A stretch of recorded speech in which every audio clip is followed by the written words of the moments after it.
Welcome to the Occult Rejects. We have a fantastic show planned for you.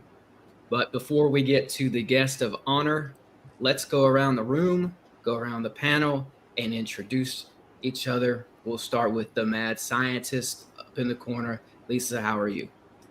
I'm doing well. Thank you, Tim. I'm very excited to be here. Looking forward to Symbolic Studies. Mario's always giving so much knowledge to fill your brain to go on and ponder it some more. I'd like to plug the occultresearchinstitute.org.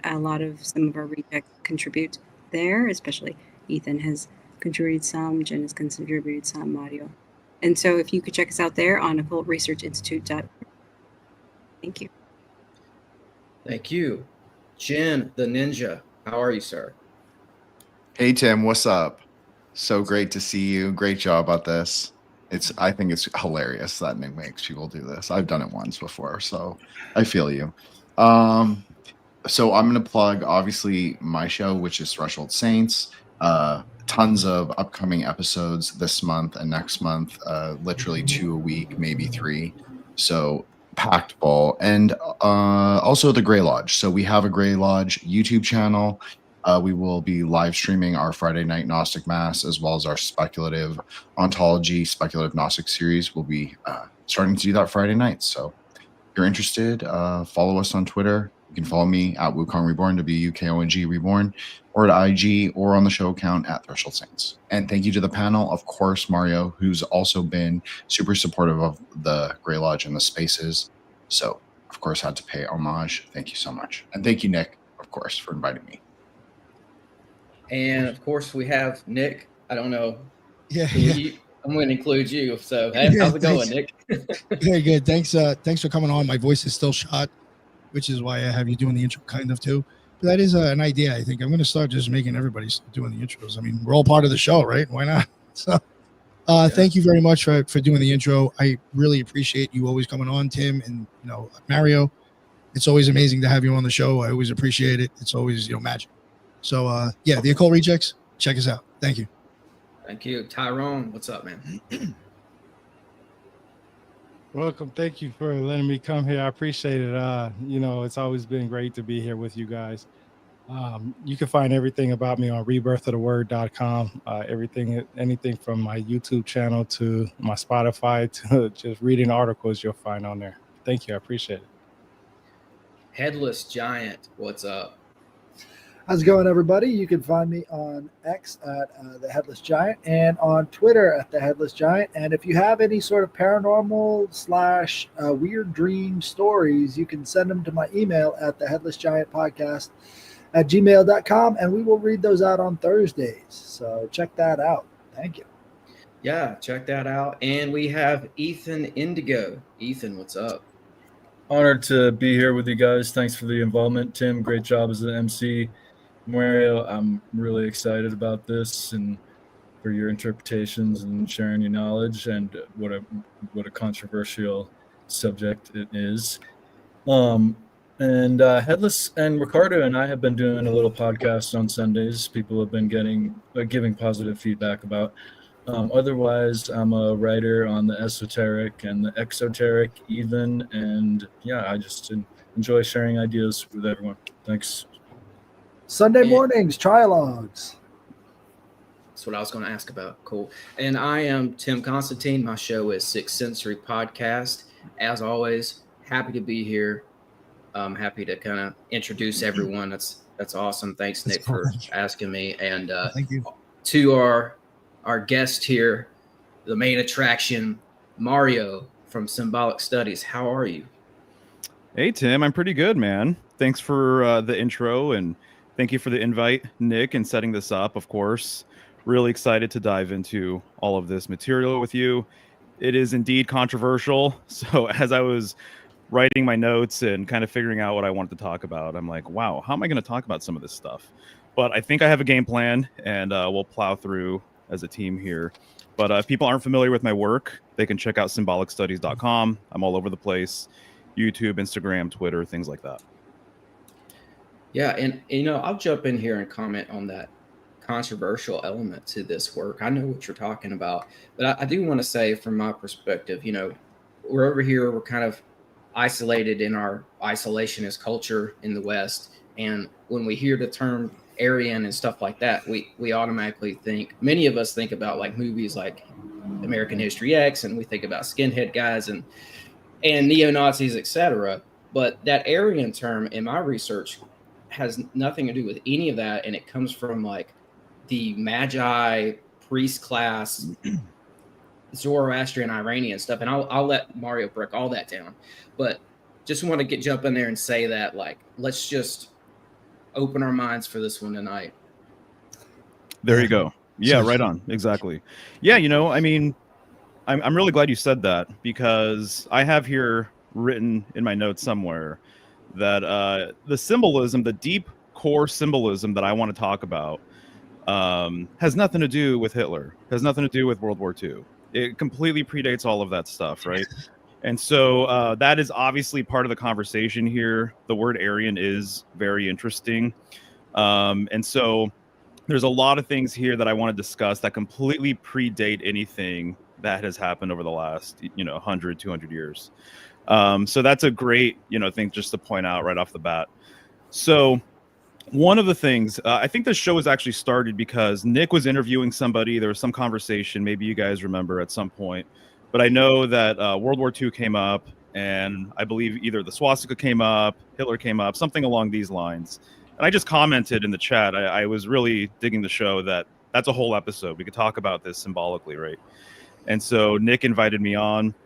And one of the things for me that I've always wanted to contribute to this conversation, and there's authors who have certainly done this before, is talk about the polar symbolism associated with the Nazi Party. And to me, it feels as though there was a strategic campaign to include this symbolism, to drag it through the mud, essentially, because it is powerful, powerful stuff. The swastika, just as an example, is such a primordial, important symbol. Some people say it's universal.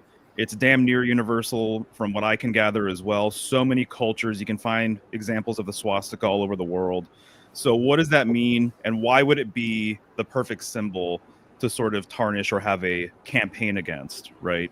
And so if people have followed my work, one of the things I like to talk about is this great symbolic shift from polar to solar, basically, right? And polar symbolism is very primordial, very ancient. It very much relates to the last golden age, right? It relates to things like the North Star, the northern sky, the world axis or axis mundi. And so because I've gotten really interested in that information, it's really been something that I promote heavily, because I see that it unlocks a lot of transcendental truths, metaphysical truths. It really will take your symbolic awareness to the next level, in my opinion. So I feel like my early symbolic journey, I hadn't yet come across that material. And so I felt like, my sort of framework with symbolism, it just wasn't complete. I felt like I was lacking almost a foundation. And it wasn't until I found specific authors that talked about some of this stuff did I feel like I really found something that was giving me, structure, essentially. And this is basically traditional symbolism.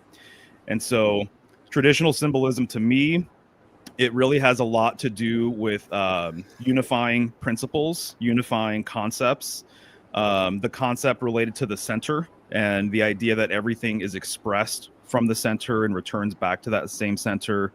Ideas and concepts related to non-duality, right?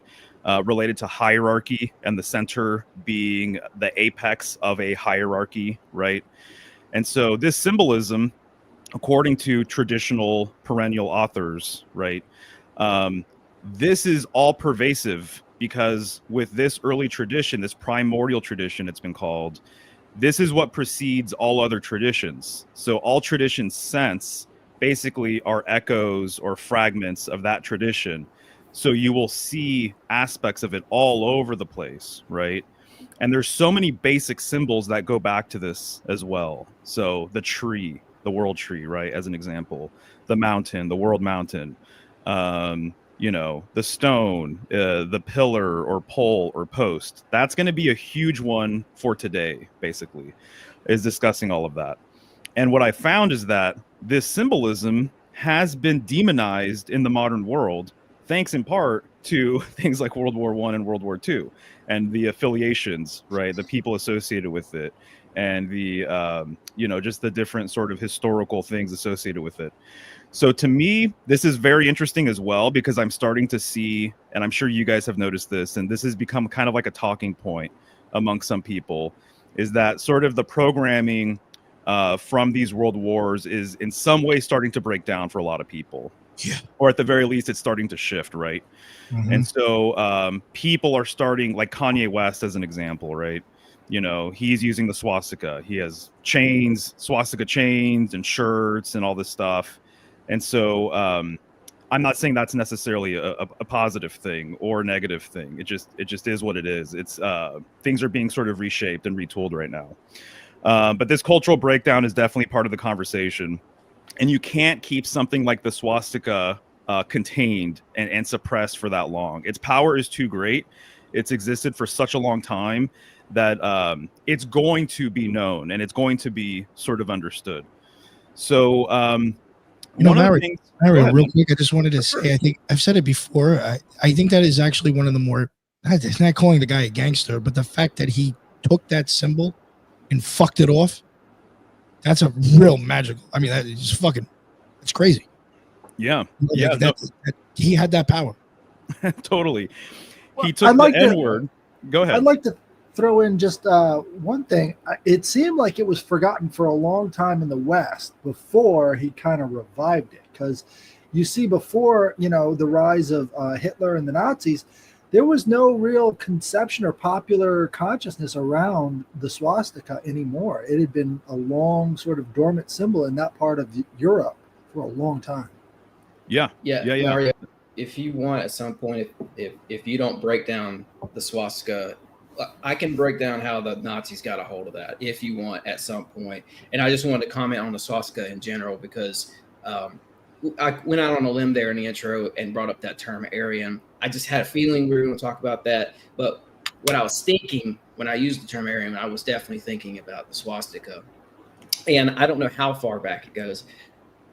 You probably know more about that than I do, but I've read that it goes back to at least the ancient Zoroastrian cults of Iran. And that's why in 1935, Iran actually changed their name to Iran, which means Aryan, because they were trying to reconnect with those Aryan roots. But you go back to like King Darius of the old Persian Empire, and on his tomb it says son of a Persian, son of Aryan race. And all these guys were using that swastika. So I'm interested in how far it goes back. There's only two current states in the world that use Aryan as the root for the name of their country. That would be Iran, and who can guess the other one? Ireland. Oh yeah, Iran and Ireland. Mm-hmm. Right. Yeah, the way I see it is that, like I said before, like this concept of a center being the point of expression and also return, right? This is really, this is the basis of my metaphysical understanding of all things, basically. And so it permeates everything. Nothing can sort of escape this concept, in my opinion, from what I've gathered now. And what I've noticed is a lot of words that are R, AR, IR, as Headless just mentioned with Ireland, and all go back to a northern primordial kind of original dynamic, pretty much.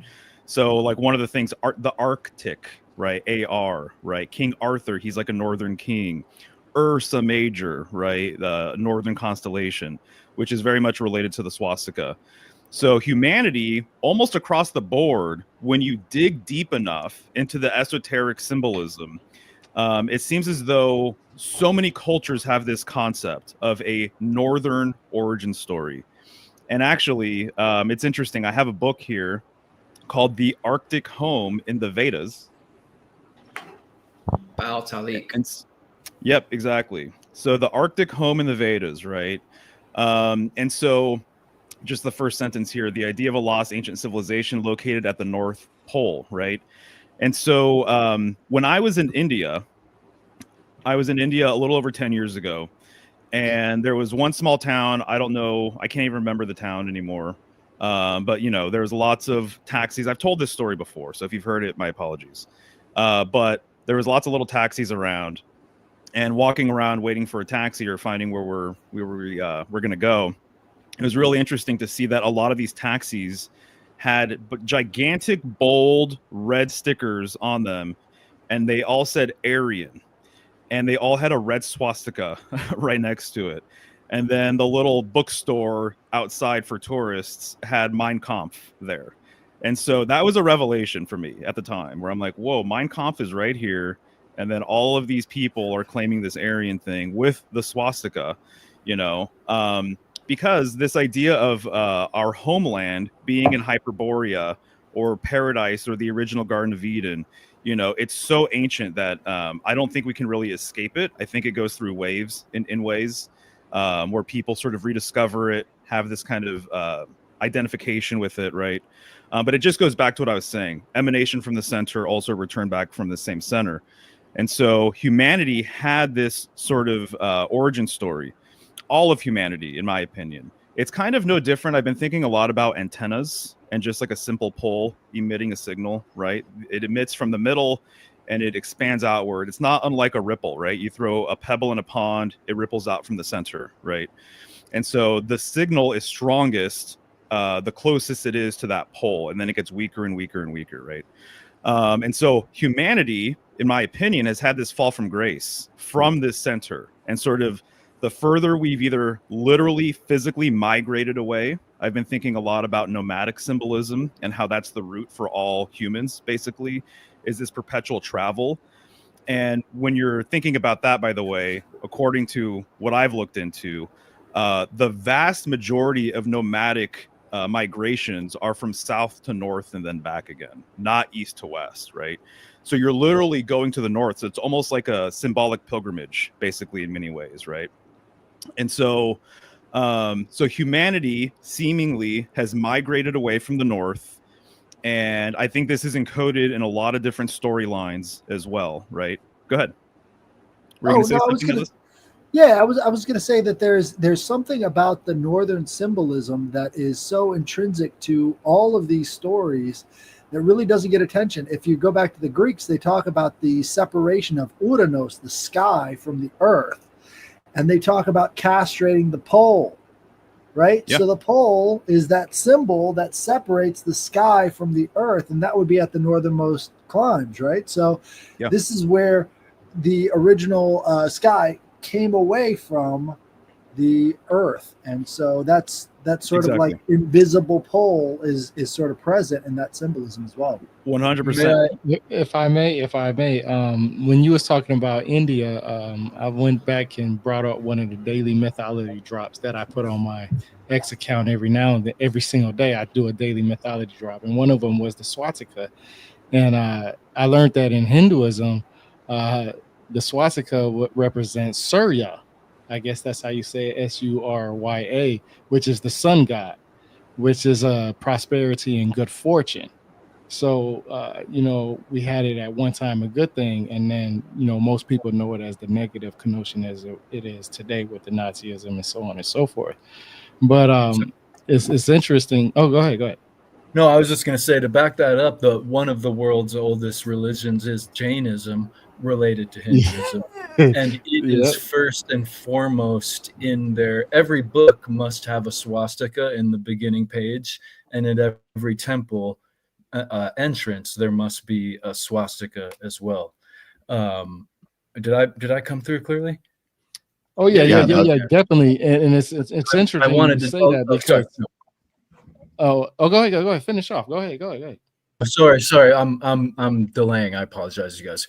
And also, it really has, and maybe Jim might be able to build on this better than I don't mean to put you on the spot, but it also really has the center point, as you point out. It has two lines intersecting, which results in the four corners, which results in the four directions and four corners of this mandala-like formation that it kind of illustrates, and related to the sun and so forth, and seasonal changes, as you point out.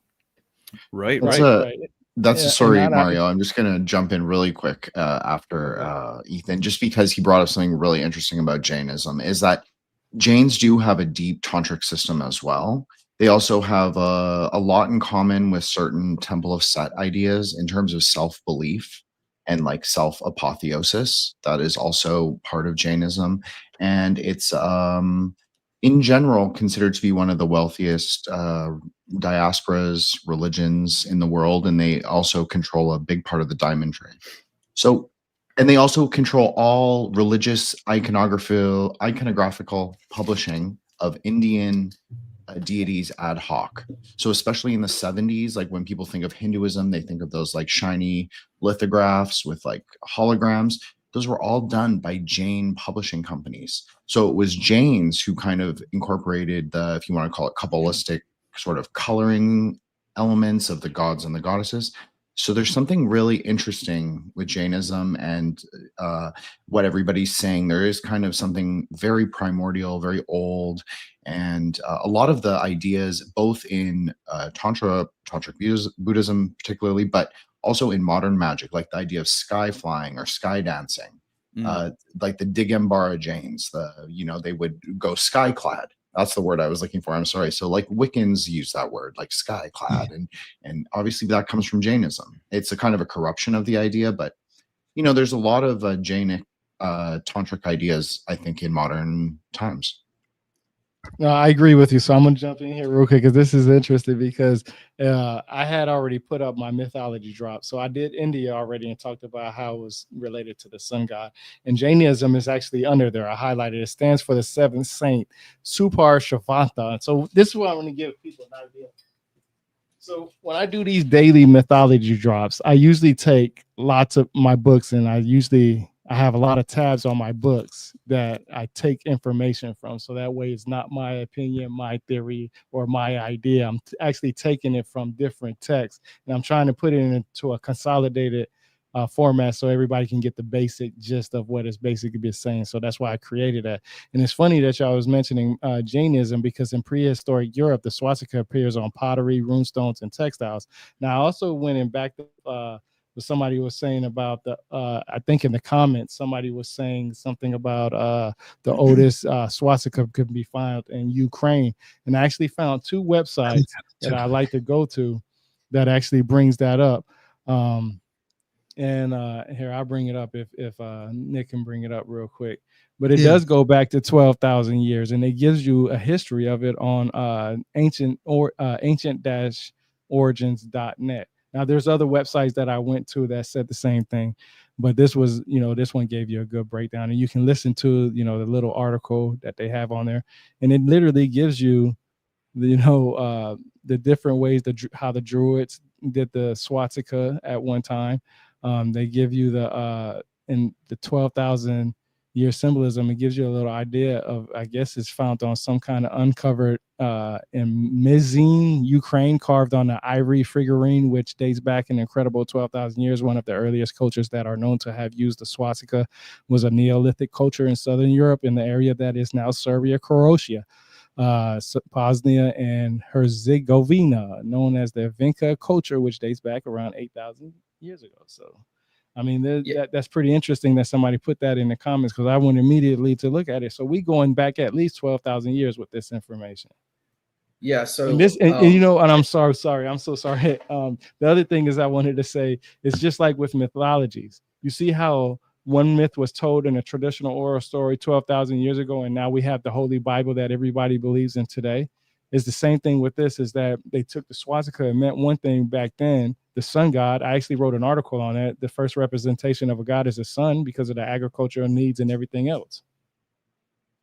Yeah, so I'm trying to swing it around and take it back to Mario here, but I do want to say, like, if you look at where we're talking about empire lineage here, I think, and you guys talked about the Hindus and if you look at the Brahma, some of the Brahma families, they came from the Caucasus Mountains. There's DNA tests that prove that, as did the Scythians, and the Ukraine people come out of there. So if you go back, you've got, I want to go back to this UR, IR, AR thing that Mario broke down that goes back to a civilization in the north.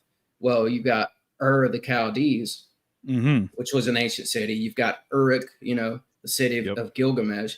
So if you look at that, you've got before Babylon, there were the Chaldeans. Before them, I would argue Sumerians. Before them, Aryans. Before that, Atlanteans? Question mark. You know what I'm saying? Like, are we going back, Mario, to an actual civilization in the north? It seems as though there's something to that. Yeah, definitely. I look at this place more like a field, right? And so it's like a Taurus field. So I kind of see it that we're existing on a plane, perhaps within literally this Taurus field dynamic, right? And so the Taurus field is another example of this emanation from the center and return back to that same center. And so it seems as though all things come from a center of some sort. A tree, as an example, emanates from a seed, right? And so the north is symbolic of this exact same center. And so northern symbolism, polar symbolism, axial symbolism, traditional primordial symbolism, it's very much all the same thing, in my opinion. And like the preeminent sort of symbol we have of this in the heavens, at least, would be, in my opinion, the North Star, the pole star, because this is really where this they refer to it as the world axis, as I've already mentioned, but you can refer to it as like the interstellar axis as well. It's literally this symbolic cosmic pole that exists between all realms above and below, basically, right? So from the North Pole to the North Star, aka the pole star, it's called the pole star for a reason. And so all of the fixed stars go around the pole star, right? Including the stars of the zodiac.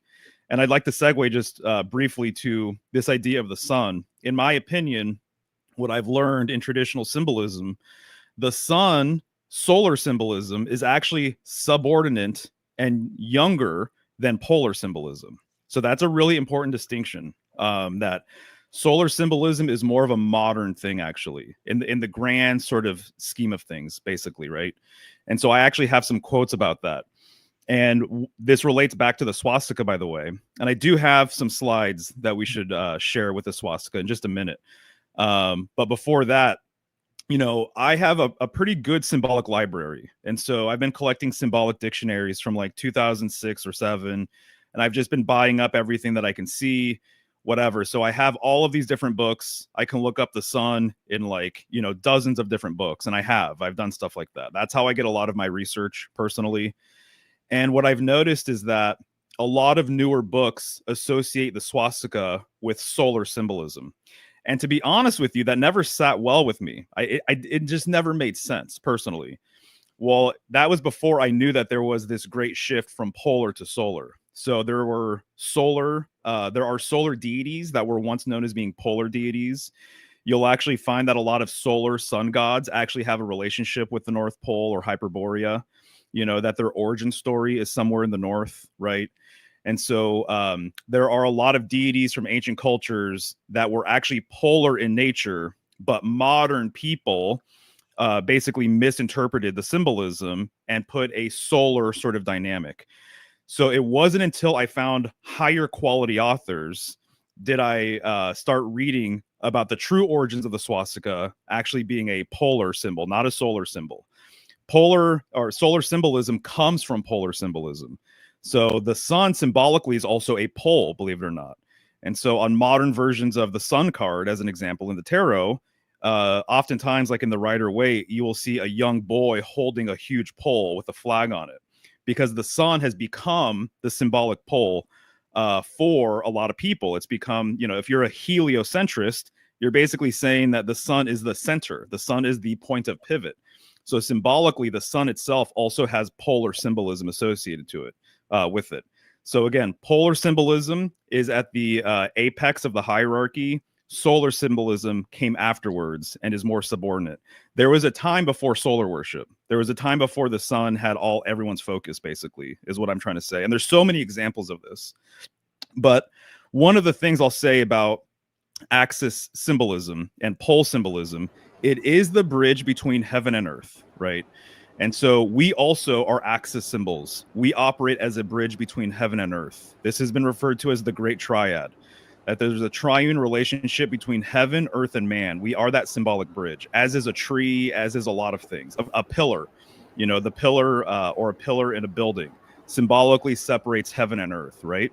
And so it separates and it connects. This is what you'll see in the magician card. The magician holds up a wand. Phallic symbolism is polar symbolism, is world axis symbolism as well. Holding up that wand to the heavens, and then he's pointing his other hand down to the ground, as above, so below. He's basically saying, I connect heaven and earth, and I also separate heaven and earth. It's the same dynamic, right? This world axis. Mario, and when you really go for it. Have you heard of the Path of Souls religion talked about by a lot of Mayan documenters in North America? No, Path of Souls. Mm-mm. It refers to this northern symbolism as the way out. Yes, exactly. So this is what you get in Egypt too. And so the idea is it's a transference of how you get out of this realm from the polar, being the northern, climes, to being the sun. Right. And yeah, exactly. The Isn't great that the solar idea cross. The idea that there's an actual spot in the north where you can descend through the atmosphere or something, and it aligns with the North Star, perhaps. Yeah, it's referred to. The most common way to refer to it is the stairway to heaven. Yeah, exactly. So the stairway to heaven, exactly. So this is the opening in the cave. That's another sort of way of looking at it. In Royal Arch Freemasonry, it's the keystone. Right. So the keystone is removed. And so, yeah, exactly. So, in my opinion, the North Star, there's debate whether or not the North Star shifts or doesn't shift. Some people now are convinced that it's never shifted and it's always been the same. If it shifts or doesn't shift, it almost doesn't matter. If it shifts, however, what I've learned is that some people say that it's actually a title, that the pole star is more so a title, almost like a king. The king receives the title and receives the throne, but it's not the same king perpetually, right? And so the North Star is almost like a role that's always been fulfilled by the star closest to that axial spin, right, of the fixed stars going around that point of pivot. And so when you really dive deep into world axis symbolism, like if you look at the name is escaping me now, but there's different myths about the primordial universe being in chaos, and that all of the elements were basically fused together. And it wasn't until the world axis came to be was there actually separation between heaven and earth. So then actually they became, or there now was space for things to grow and whatever, mix and divide and all that kind of stuff, right? Ovid's Metamorphoses. There's one of the first plates, it's called the Chaos. That's basically what the chaos is all about. Everything amalgamated sort of together in this heap until the world axis brought structure and brought order. This chaos is also related to the Fool card. The Fool always has a bag with him generally at the end of a pole. The pole is so significant with the Fool card. And it's been said that there's the elements in that bag, but everything was mixed together. So in the Fool card, you have chaos, and then that's followed by the Magician card, which is order. So then you actually have the elements displayed on the table, organized on the table, right in front of the magician. So order out of chaos, right? The world axis brings order because it brings a point of pivot. So let me just finish this thought real quick. So all leaders symbolically represent the axis, right? The leader of any organization represents the pole, the point of pivot for that organization, right? You're giving orientation to your people. That's what it represents. I did a breakdown like 2 months ago on my channel called Death in Taurus, and it was about the passing of the Pope and the ushering in of this new Pope. And I broke down all the symbolism about how the Pope is a symbolic axis, or he's a symbolic pole, right? And so if it's the point of orientation, if it's the point of pivot, if it's what you look towards for guidance, right, spiritual guidance and whatnot, it all makes sense, in my opinion. So if the Pope is traveling, in a vehicle, everyone's eyes go towards the Pope because he's a walking mobile axis, basically. And there's even some traditions, like my understanding is in Islam, Imam actually has a relationship with pole itself, like with axis, right? And there's actually a lot of polar symbolism in esoteric Islam and in Sufism, which I think is super, super interesting and fascinating. Even in mainstream Islam, they're making the somnambulations around the central mountain, right? So there's a lot of polar symbol in all of it, but it's kind of hard to parse unless you know it. Yeah, exactly right. So, well, let me just say one thing. Sorry, Mario, about what yeah. Headless just said, because the sort of expression of it in Islam is actually understandable from a tantric perspective. The black cube is that of Rahu. It's very clear in the Garuda Purana that is the stone of Rahu. It also has the 7 yonis encased in silver. This is also part of the Yogini Tantras. So that it's not polar what the Islam is actually referring to. It's actually solar.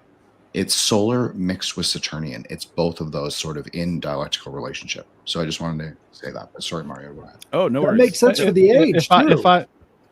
May I ask you a question, Mario? Have you read Albert Churchward's Signs and Symbols? Because everything that you're talking about, I literally learned in this book right here. No, I haven't read that. I actually think I do have it, though. Yeah, it actually on page 187, which is funny, 187, and the murder and all this other stuff, how the murder number is used. But it makes sense for polar symbolism. Yeah, that's why I brought it up, right?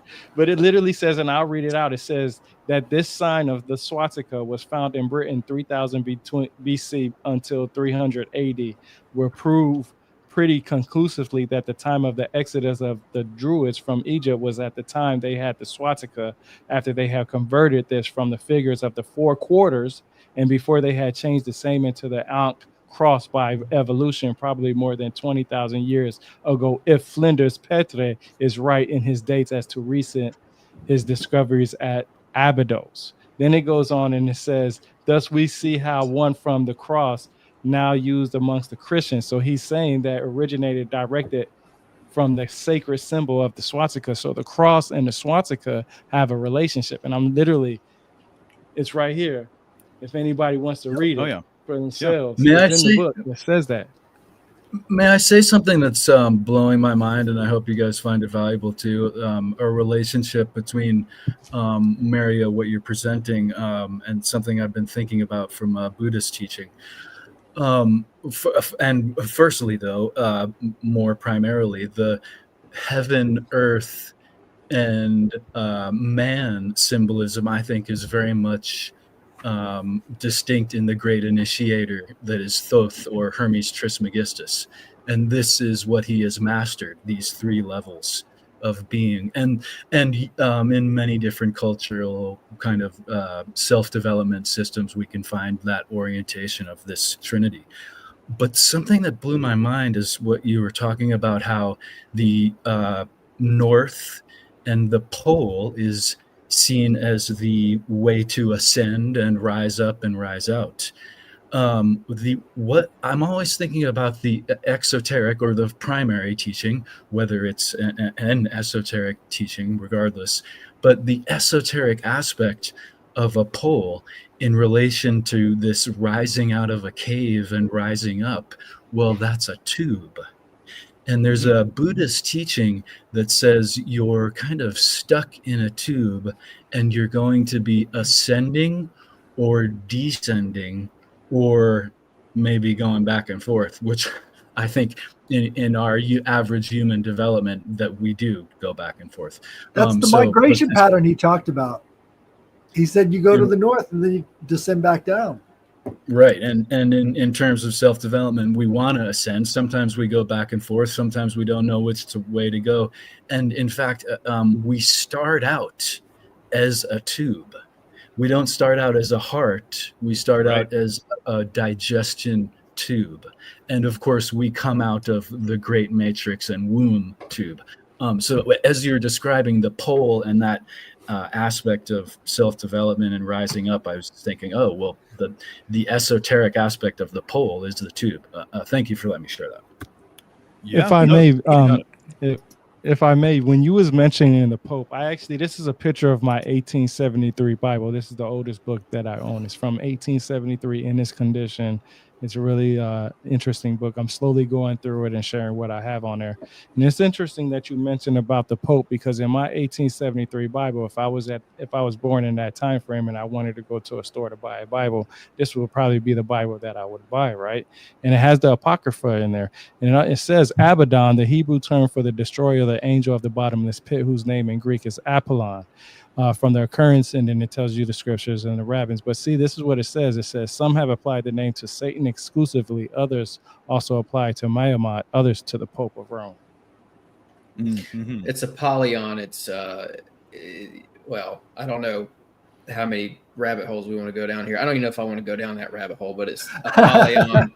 And it's, you know, it's been conflated with Semyaza and Azazel and many of these other ancient, you know, entities that sort of live and reside across multiple different panels. But so Mario, you said that like solar symbolism comes from polar symbolism. Yep. Yeah, exactly. So what was going on in the sky then? Does that say something about the astrology of the ancient world? Were there multiple suns? Electric universe? You know, that's a great question. The way I'll present it, well, one, I have a presentation called The Rising Sun, Esoteric Solar Symbolism. If people really want my full sort of take on that, definitely watch that presentation. I think it's one of my best. And I talk about how solar symbolism comes from polar symbolism, essentially. And basically, the way I break it down is that there have been 3, from what I gather, symbolic major sky clocks. In today's world, it's the path of the sun, which is the ecliptic. So people are paying attention to the constellations around the ecliptic, right? So 12 or 13 based on your system. And so prior to that, or it almost seems as though there's like an intermediary phase. I'm still figuring out the ways in which to kind of word this. But undoubtedly, people were looking towards, and still do, towards the moon as a timepiece, a timekeeper, right? So the lunar sky clock, and a lot of religions still use the lunar calendar for their holy days, right? Well, from what I've gathered, based on my research, according to some of these traditionalists and perennialists, the first sky clock, the most primordial sky clock, was actually the fixed stars going around the pole star. And so we're dealing with a stellar tradition, right? And so the fixed stars go around the pole star counterclockwise. And what I've mentioned before is that when we're dealing with rotation, just like with the Kaaba cube, I've brought it up on this channel before, but like circumambulation rituals, right? Going around a point of pivot. If the object is around, or if you're revolving around an object and it's on your right-hand side, that's a clockwise rotation. Symbolically, a clockwise rotation, just like the sun goes clockwise, just like our standard clock, the faces of a clock, because we're dealing with a solar tradition in today's world with heliocentrism. A clockwise rotation is expansive, and a counterclockwise rotation is actually contractive. It brings you closer to the center. It brings you closer to the point of emanation of all things. It brings you closer to the pole itself. A clock itself can't even operate with that axis right there in the middle. It's as well. No matter how, if you're talking about new clocks or you're talking about old clocks, it's just, you just need a pole, right? And then it's going to tell you the time based off of the shadow of the sun and everything. Go ahead, Headless. Victor Schauberger talks about those 2 different directions as being explosive versus implosive force. There you go. And so the implosive force is what creates 0 point energy, because it's constantly imploding upon itself like a tornado. This is the secret of the polar symbolism, is that is where you find that infinite energy point. Yeah. And I see. If I may interject really quickly. Sorry about that. No, you're good. That I think also, and Tyrone mentioned it and it jarred a memory, is that the universe creates in pairs. And so we constantly talk about polar symbolism. We talk about pole star, pole star, pole star. And somewhere in the text, it's always mentioning the cross. Yet no one remembers to, mention the Southern Cross, which is the Southern Pole.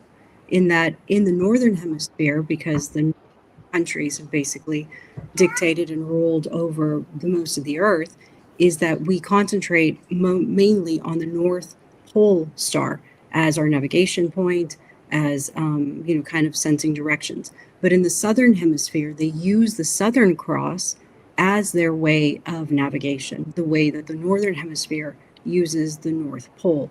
And when you look at the Southern Cross, it pretty much looks like a cross. And so when you kind of look into occultism of what the cross is, you almost look at the cube cross, which is the tesseract. And the tesseract itself is basically transcending time and space to, I guess, quantumly move within areas.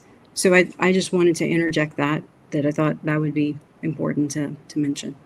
Sure, and that's a whole conversation great, can be had about the Southern Hemisphere, Antarctica, the psyope nature of some things that are going on there, the Nazi interest in Antarctica, the final experiment with the flat Earth community and stuff like that going down there. So yeah, that's a whole conversation. It's the one thing every country on Earth agrees on is that nobody should go down there without their specific intrusion. So did they agree on that, or did we compel them to agree on that? Yeah, right. Exactly. Something I just wanted to add this in real quick. I've been wanting to say it for a minute. It's just kind of minor. You're talking about like stars spinning around a pole. The maypole was actually a big thing to be taught to the SS kids. Mm-hmm, yeah. So I do kind of think like that does look a little bit like spinning stuff. I'll even say there's been times I've wanted to use that. Like when we spoke about making that image, I've even thought of using a maypole as a way to explain it, like seeing all these things spiraling out of that eclipse. Well, like if you looked under the maypole and watched it from the ground, it might look like that. So I've even wondered that type of shit for symbolism as well. Oh, yeah. No, exactly. Yeah, there's a ton of traditions that go around a pole. The maypole is one of them. I know in voodoo, there's another pole. It's called the peristyle, I think. And they look at it as like the navel of the universe, basically, right? So no matter where you're at, even if you're in the furthest extreme south, in my opinion, it's still subordinate to the center that it expanded from or was expressed from. That's just my opinion. But what I was building up to is basically the leader being an axis, being a bridge. The full title of the Pope is Pontifex Maximus, and that means the ultimate bridge builder. So he is a bridge between heaven and earth, right? And so for the Germans, Hitler was an axial figure. He was an axis. He was a pole, right? He was supposed to be the point of pivot for his people. He was going to be the point of orientation for his people. He's the leader. So all leaders literally sort of imbue this axial symbol and this bridge between heaven and earth, right?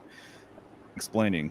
And so to me, that's so interesting because also they use the swastika, which is also an axial symbol. It's symbolic of the spin of heaven, of all spin, really. My personal opinion is Earth is not spinning.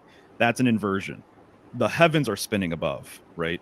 And so they're using an axial world axis symbol in the swastika, and they're referred to as the Axis versus the Allies, the axis of evil, right? Now, also very interesting that they invaded Pole land, right? And so it's kind of embedded all over the place with all of this stuff. And so to me, a huge thing about this too is that a leader is an axis, including a evil, nefarious leader. And so like the Lord, as an example, Lord symbolism has a lot of axial symbolism baked into it, but so does the Dark Lord as well. It's the same axis symbolism. The devil in the devil card oftentimes is squatting on top of like a pedestal, right? That's kind of like his primordial center, right? It looks very much in some cards like the Rider-Waite. It kind of looks like the monolith from 2001, or it looks even like the Kaaba cube, right? And so the axis symbolism translates whether you're talking about a positive or a negative figure. And then now I think it's really fascinating. Iran has been brought up a few times. And now Iran is the new axis of evil. And so, and they've got clear polar symbolism, baked into a lot of what they do. And so to me, it's very strategic. It feels like it's a deliberate campaign, once again, to suppress this symbolism. because it's too holistic, it's too unifying. So yeah, so Right. let's get to this. There's another angle right there, is that the trickster spirit is always a northern spirit. That is a constant I found in a lot of mythology, is that this trickster is a northern polar deity. Mm-hmm. Yeah. So I found the same thing. Mario, the Nazis during their reign acknowledged Iran as being their brothers, essentially. Mm-hmm. Hitler himself said they're like a potent form of the Aryan bloodline, and they're our brothers. But I just want to comment on where the Nazis perhaps got that symbol from.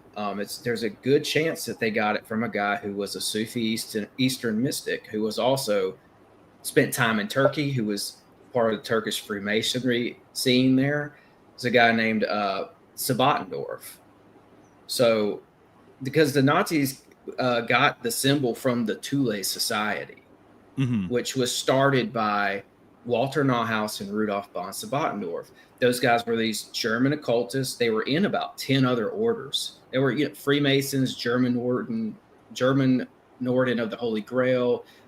They were Rosicrucians, alchemists. They were in everything. So they took all those influences and amalgamated them into this Thule Society. Well, the Thule Society goes on to sort of sponsor and branch off and become the German Workers' Party, which becomes the Nazi Party. So Hitler and the Nazis simply kept the symbol. The Thule Society had already introduced it, and they came in and they straightened out the edges, because the Thule had the edges of the swastika bent a little bit. Mm-hmm. They came in, they straightened out the edges, kept the symbol. Hitler himself, from what I've read and what I've researched, all he did was add the red and the white and black. And they did this with the Thule's. The Thule Society had an occult newsletter. I think it was called the Beobacher. The Nazis kept that as well, and they turned it into the Nazis' party's main newsletter, or newspaper that went out. So I just want to break that down. But I think possibly Sabbatendorf got it from some of these influences that came down from this Magi, this the Persian Aryan Magi priesthood bloodline. Hey, Tim. Yes. Tim, do you get the sensation that the Nazis were kind of like the German form of the Mormons? There's this magical influence sort of bubbling up from the bottom and then spreading out into these different sort of normified symbols. I do, absolutely. I mean, it would take me a whole episode to break it down, but I agree with that for sure. For sure. It's like there's ancient magician orders that sort of come to the surface in these different movements from time to time. That's what it is, and that's why I brought up Iran earlier, because of this Persian Aryan Magi group, Zoroastrian, all that stuff. They're all kind of a part of that. And I think in the book that Mario held up, that book is by Bal Talik, I think. I think he talked about how this whole Persian Aryan bloodline thing too. But yeah, it goes back to these basically these secret orders that had this information to begin with. Yeah, and this really quickly, I just want to insert the addition of the red, black, and white. I believe Jen and Nick, please correct me if I'm wrong. Those are the color stages of the great work, isn't it, in alchemy?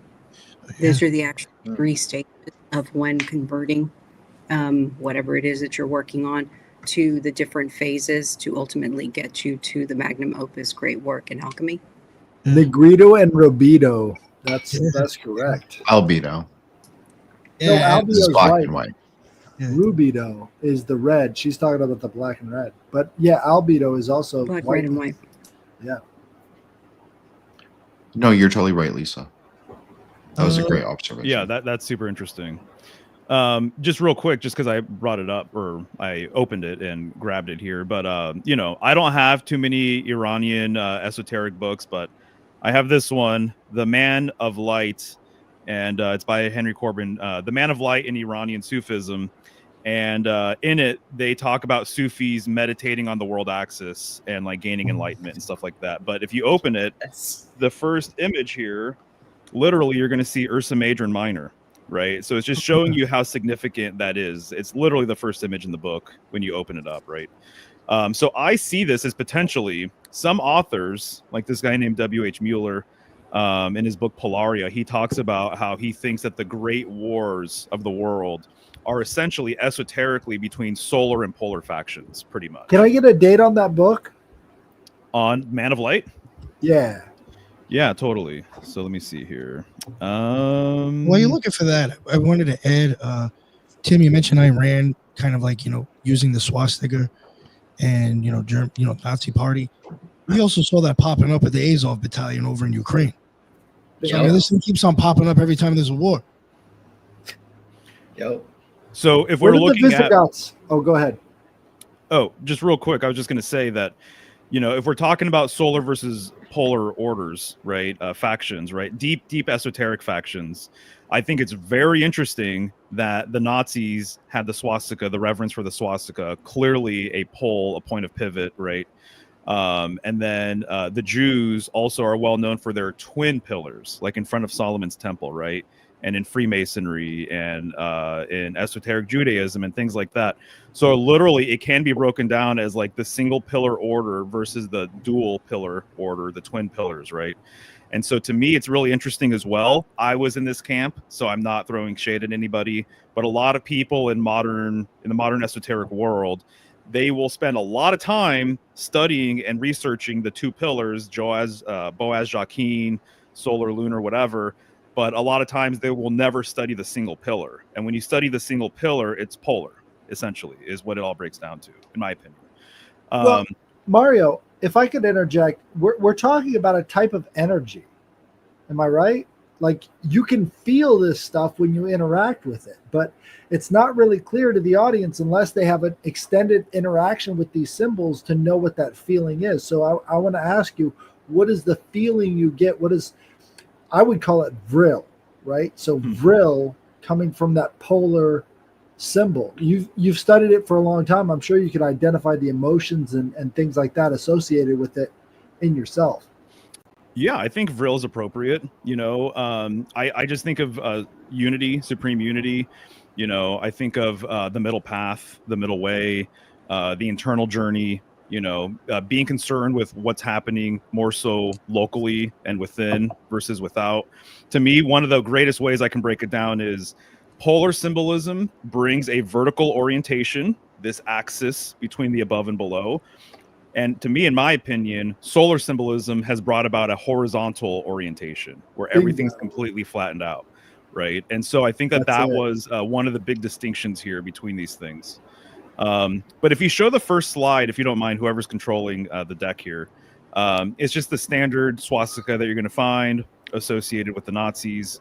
And one of the things that did happen as well is that it forms more of an X than a cross, right? It's tilted slightly, right?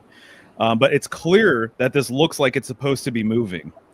And in my opinion, when we're talking about movement, again, it goes back to the movement of the heavens. I think that that's perhaps the greatest, most transcendental sort of symbolic example that we have.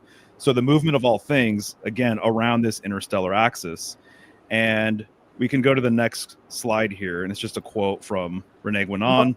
Mario, real quick, there's that triskelion element to the tilted swastika that I think, if people look into the triskelion, they see it's the three sides, and it's in that sort of motion kind of thing.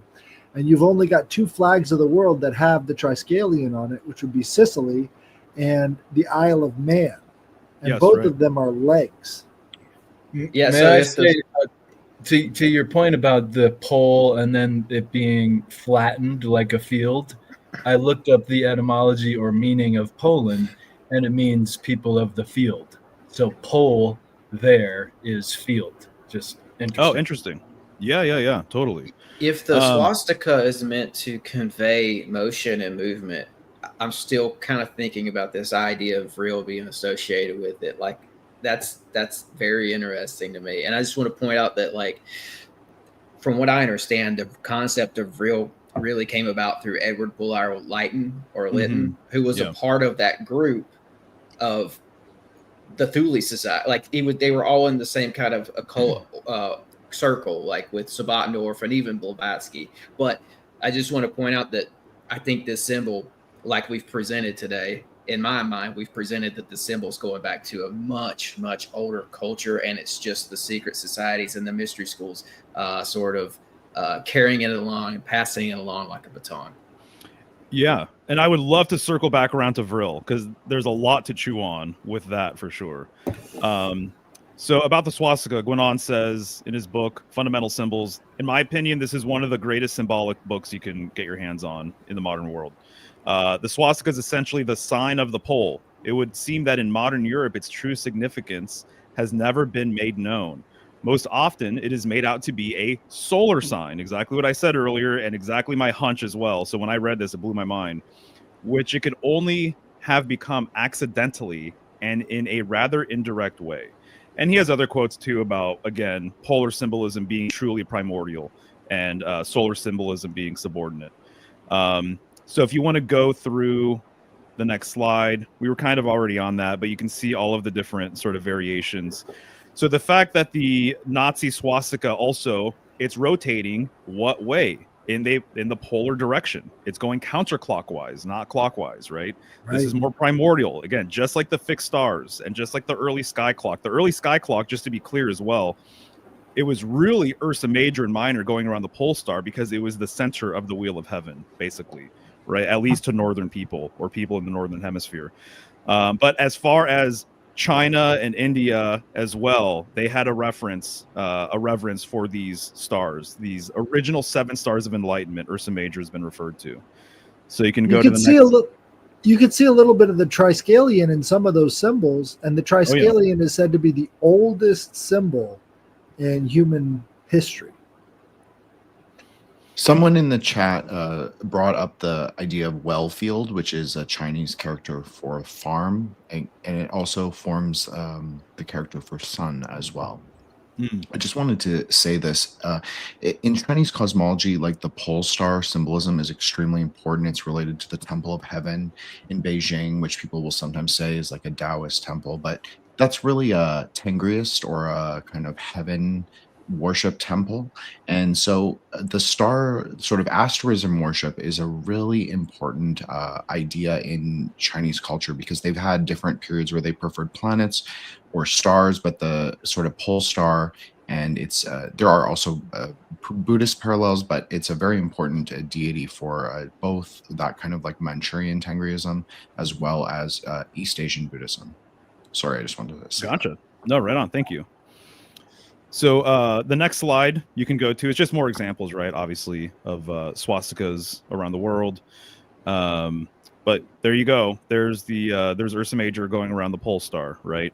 So my understanding, I've said this so many times before as well, but I actually think we get the number 7, literally the shape of the number 7, I think is a northern shape. I think it relates to basically when you're looking at Ursa Major, the end of the vessel part of the dipper points towards the pole star. And so there's kind of an implied line from that last star there towards the pole star. And it looks just like the number 7. And so the number 7 is so significant and so important for so many different reasons. It's absolutely wild. So there's even... Mario, if I could interject real quick, think about the Little Dipper and the question mark. There you go. It's That's what you're saying? Yeah. Right. Well, speaking of the Little Dipper, if you go to the next slide, you'll see the Little Dipper as well, Ursa Major and Ursa Minor. So that's what I'm talking about.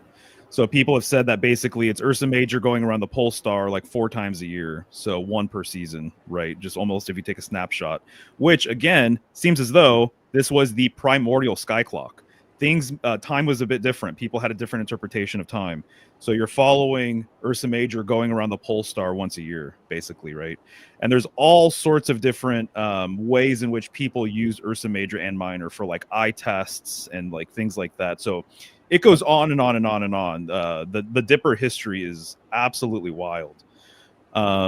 You can cruise through the next slide and go to the Black Sun, I think. Because to me, in many ways, these are like very closely related. And so once again, this to me it just feels like a wheel, wheel symbolism. We're talking about India. India's flag is a wheel. You can't have a wheel without the central axis, right? So there's 12 spokes, right, that are emanating. They're all going, by the way, once again, if there's a rotation here, it looks like it's going counterclockwise, not clockwise, right? You could even say, by the way, I've talked about this, there is an aspect here. You can basically make the argument that the left-hand path is polar, that there's a whole aspect of the left-hand path being polar. And if you're going around a central totem counterclockwise, that central totem is actually on your left-hand side as well, right? So there's even a left-hand dynamic with counterclockwise rotation. And when you get into like black magic and some of these authors, I'm thinking of like Kenneth Grant, I'm thinking of like Michael Aquino, Stephen Flowers, things like that. Some of these guys, they're all about Nazi symbolism, and they have a whole relationship with the Black Sun and Saturn and all sorts of things, right? But to me, this feels almost just like a more circular, a more wheel-like swastika, essentially. But the fact that there's 12 spokes... Mario, can I ask you a question? Do you think the Nazis came up with the Sonnenrad, or did it exist prior to them, putting it in the basement of that castle? Wavelsburg. I don't know. I'm not sure where it came from, to be honest with you. Have you ever read through that Wavelsburg working that Aquino did? He went to the castle, and I think I've read through his own writings on that, and it seems like he was trying to interact directly with the Black Sun and use the Black Sun symbolism that's ingrained in like the marble floors and put up on the walls of the Wavelsburg castle that Himmler had. But this is like tied to inner earth too. It was for the Nazis, at least, because they were, speaking of real, they believed that there was an entrances to the inner earth, and they believed some of the entrances were up at the North Pole, up near that whole Hyperborean thing, but also that there was like a race down there, and part of the belief was that inside the earth they didn't have a sun in there, but they had some other form of energy that they called the Black Sun, that it was like the sun up here on the surface procures the life force for plants and stuff. Well, down there was the Black Sun that had some sort of a life force energy, frill-like stuff that facilitated life down there. I always thought that was fascinating. Yeah. Wikipedia says it was the Nazi symbol, so it didn't actually have a version before that. But I think that's just too convenient because it's got the 12 spokes, which is perfect for that polar symbolism. How could it not have existed before the time of the Nazis? That's what I want to know. So, in my opinion, the Black Sun, from everything I've gathered, if you want to skip a couple of slides and go to the list, there's a list that I have here. And there is the tile work in the castle. We can go past that. There you go, right here. When we're referring to the spiritual sun, Black Sun, philosopher's sun, midnight sun, invisible sun, central sun, or secret sun, we're actually referring to the exact same thing, in my opinion, in my estimation. And it's actually a stationary sun at where? The center. That's why it has so much center symbolism associated with it. And that's why a lot of symbols that associate with the center as well have been related to the center of the world. And I think that there has been basically, it's been misunderstood.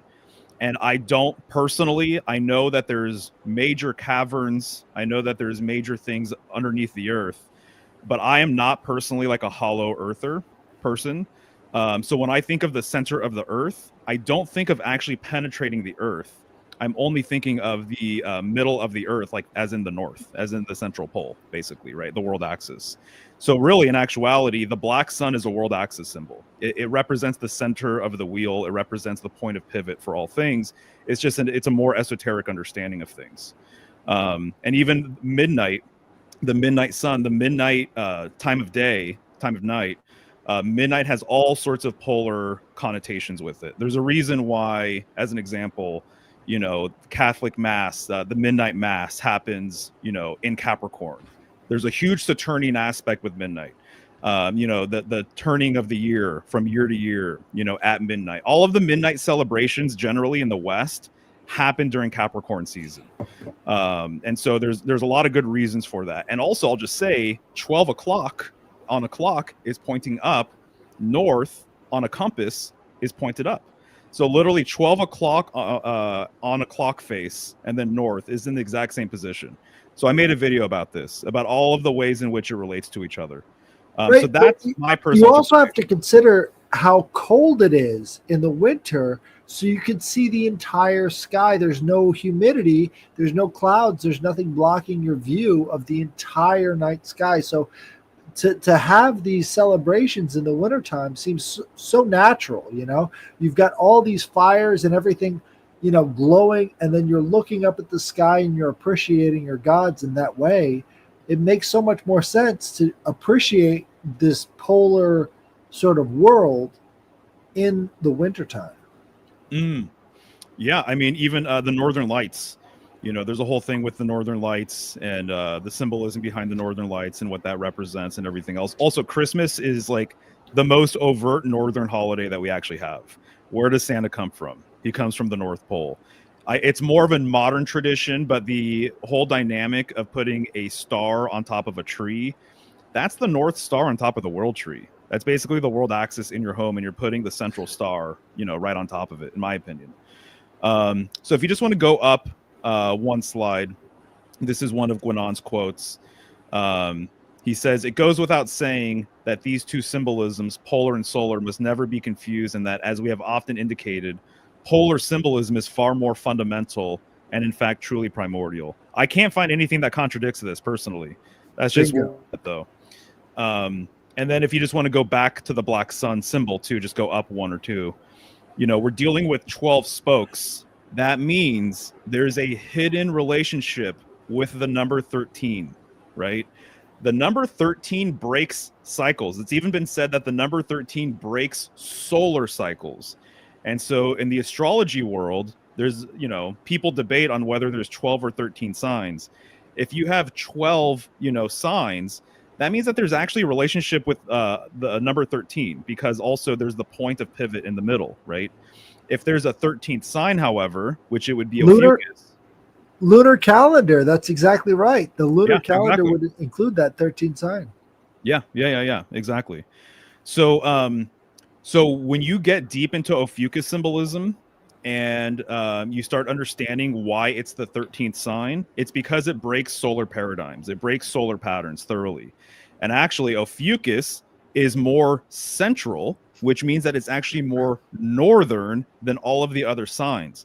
Ophiuchus has been referred to as a bend in the river, or the exit from the zodiac. Where? To the northern sky. That's what it's all about. That's what Ophiuchus is, the most polar sign in the zodiac, which is why it's such a controversial sign, right? So anyways, those are just some of my thoughts, on the black sun there. So Aquino wrote that he was here in the Hall of the Dead in Heinrich Himmler's Sanctorium. He talks about how, I just think this is interesting, right? So I'm just going to throw it in. He talks about how he starts to see sigils before him, and they go on to like influence the order of the trapezoid. But he's like, I see the two lower points, the three curved sixes, the trident rising from the flames of hell. I saw its ladder design in the church, the sixes and the flames now gone. And he just goes on to kind of talk about how he's adapting the sigil based on this vision that he has. And he says in here somewhere where that the feeling of the room rushed over him. And it's like, man, this guy's like totally embracing like Himmler stuff. I totally get what he's doing, though. I do understand from a tantric perspective, like he's trying to receive the word. This is obviously a big part of the order of trapezoids, is the key words from each angle represents a key word. They don't have all the key words. Aquino didn't leave them, all of them. That's just sort of the lore as far as I understand it. And so it's always like this kind of search for the spectral, like Mario's talking about, like the 13th sort of, it's an axial pivot. So this is like very tantric again. Like this is why there's two real factions. There's like the faction that draw from the Eddas and this like kind of 10th century pagan Kang material. And then there's also people who draw from Tantra and then like, so this more, primordial Himalayan stuff. Because like when you guys are talking about like Aryans, this is very well understood for East Asians. I know this is going to be a sort of a surprise to people, but Tibetans believe that they are Arya. They believe that they are noble. They think that they're the chosen ones. Oh yeah. So it's often a matter of perspective, often a matter of view. Like, who do you put in the place of the Magi? Well, if you ask Tibetan Buddhists, they would say that they are the true inheritors of like the tradition of the Magi, because we even practice Homa to this day, which is a fire worship. So I'm just saying that there racial component is only one layer. It's really like so much more for further ranging than that, even geographical. Like, what is considered the North? Like Kazakhstan considers itself the North. Like where I live is considered to be like subarctic. Exactly. Yeah, exactly. No, that's the whole entire thing is the center is everywhere. And so from what I've gathered is that the original homeland potentially was at the north. The original pilgrimage location was at the north. So that means that all pilgrimage locations, all places where people kind of like plant their flag, they put their pole in the ground, right? And they call this home. And they say that this is, I think it's a very healthy thing for a culture or a group of people to have a place in their backyard that they consider to be the navel of the earth, the center of the world, right? Bingo. And so there's so many examples of this. That's healthy. That's really healthy. And also it goes back to this primordial origin story that all of humanity has. Even as an example. Just real quick. You're not going to like what happens, though. Because what do you mean? What's the only version of polar symbolism North America has? It depends on how you look at it. Nazism. That's the only direction that they can go. There's actually multiple now. There's you have Tibetan Buddhism that obviously Nick showed the image. That's sort of the symbol also of Bon Po, which is the primordial. They say 26,000 years. That's their own dating. They say they're the pre-Diluvian religion. So I'm just passing it along. I don't belong to it. I was going to say too. I thought you were okay talking. with it. Go ahead. Sorry, I'm delayed. I'm sorry, Headless. I was gonna say I thought you were talking about the Hopi and Navajo and other American Indian association with the swastika. And before World War II, many people in the United States used it as a fashion symbol, and also many Native American culture did too, just because they had already found it to be profound. It's true, Ethan, but it goes back to the concept of what is this vril? What is this energy coming from this north place? And in my experience, it feels like a slap across the face. That's what vril feels like to me. It's like, wake up. What are you doing? Right? That slap across the face feeling is this kind of vril that is before like a combat scenario. You've got to wake up. And if everything in America is pointing to this 13, right? We've got 13 colonies, 13 arrows, 13 stars, all these 13s, it's pointing towards that same kind of slap in the face feeling, right? I'm not saying that, all polar symbolism is that, but that's an element of it, that slap in the face, cold water, wake up, what are you doing with your life kind of feeling goes along with this polar symbolism that I think is rising up in the current eon we're entering into. It's interesting too. There's a lot to be said about the age of Aquarius potentially bringing about a polar age. And just my sort of loose interpretation of that, my armchair interpretation of that, it's fascinating that the card that corresponds with Aquarius in the major arcana is the star card. There's usually 7 stars in the heavens, either 7 in total or 1 with 7 surrounding it. I've made multiple videos and presentations about how this is the star of stars. It's the pole star, right? So there's a direct, in my opinion, I know there's room for debate here, but in my opinion, it's a reference to the North Star. And so isn't that interesting? There's a North Star connection with Aquarius. There's actually North Star northern connection with all the signs, in my opinion, and actually the origins of the zodiac itself. You know, it's the same story above and below. The same idea about man migrating or having an Arctic homeland. It's the exact same thing with the stars, in my estimation, from what I can gather, right? So yeah. I think it goes back to the trickster. Those It's the conjunctions. trickster. Oh, go ahead. No, I agree with that too, actually, Headless. Yeah, like the trickster, the astrotheological trickster, as I like to call it. And these conjunctions, like we've got this Saturn-Neptune conjunction and coming up next year. And some people were talking about how it's going to, be a Renaissance type of a period. Yeah. I just 0 point ingress. Just want to Yeah. say 0 point ingress. It's happening. And I was wondering what Mario sees as far as those conjunctions. Like, is there anything, significantly polar in the cards for the future? I think it is. But no, sorry, Headless. What were you saying about the trickster thing? No, that's my point. It's like, look around at what's going on around us. This is not just confined to these esoteric reviews of symbols. It's happening right now. We're seeing this shift from solar back to polar. We're seeing it happen in front of us. That's what we're feeling. This is current events. I think a lot of people don't understand that, but there's a shift in consciousness happening, whether we accept it as being like a fourth dimensional, fifth dimensional kind of thing. It's not the thing that's happening. There is a shift in consciousness. And I think there's a shift in consciousness if we decide that we're all moving in an axial system. I personally believe we are moving in an axial system as well. But I'm also Buddhist, so we believe in an axial system. That's like kind of foundational for us. So that's the point, the foundational aspect of it. It's like there's a shift in the foundation itself. But if you don't do any practices, if you're just like totally oblivious to everything, then it doesn't matter.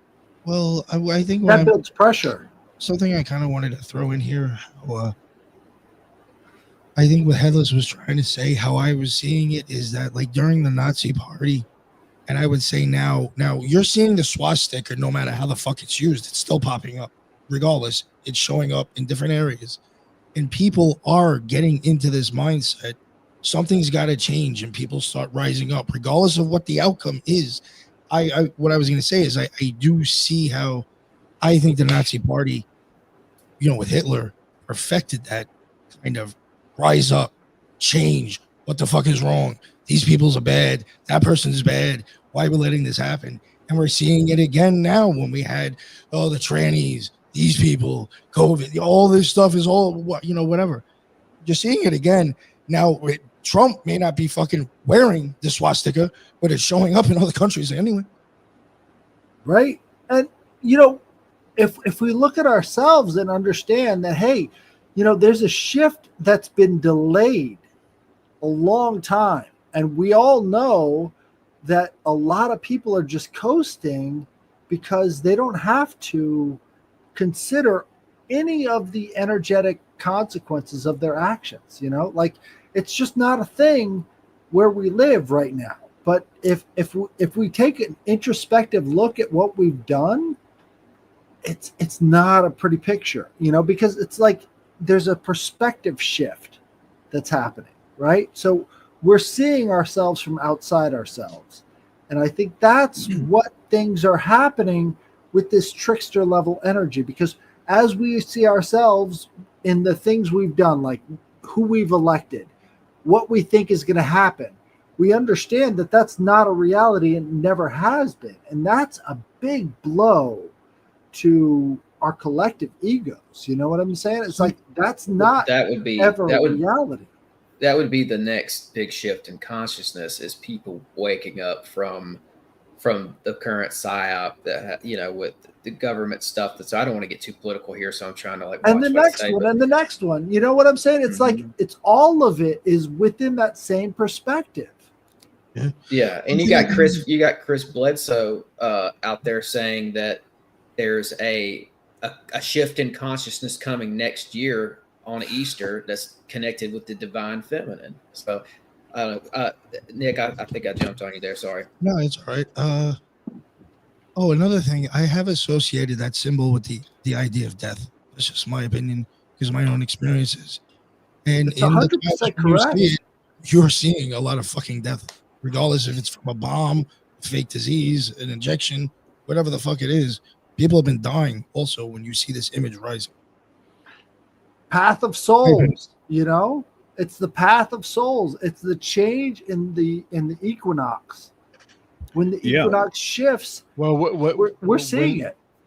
You got to remember, God was always seen in fire, or most of the time he was seen in fire. You know, the burning bush, the thing that led the Israelites. And what does fire create? What does it do? It destroys things, but there's also a rebirth after that. So every time you destroy something, there's got to be a rebirth right after. Yes. That's when Kali the magician Yuga. return. He comes back. Ursa Major has also been referred to as the coffin of Osiris, right? And so that's very interesting. Also, we can't forget that Thoth, the hidden Sephiroth on the Kabbalistic tree, the 11th, is the gateway to the Klipothic tree, the root side or the night side of the tree of life. And Thoth associates with the north, right? And so so there's that relationship as well. And so the death thing, definitely, there's like a lot of different angles with that. Zoroaster too, Zoroastrianism with their fire god, you know, cleansing of the body. Bingo. Instead of cleansing with water, they was cleansing with fire. They had to walk through fire.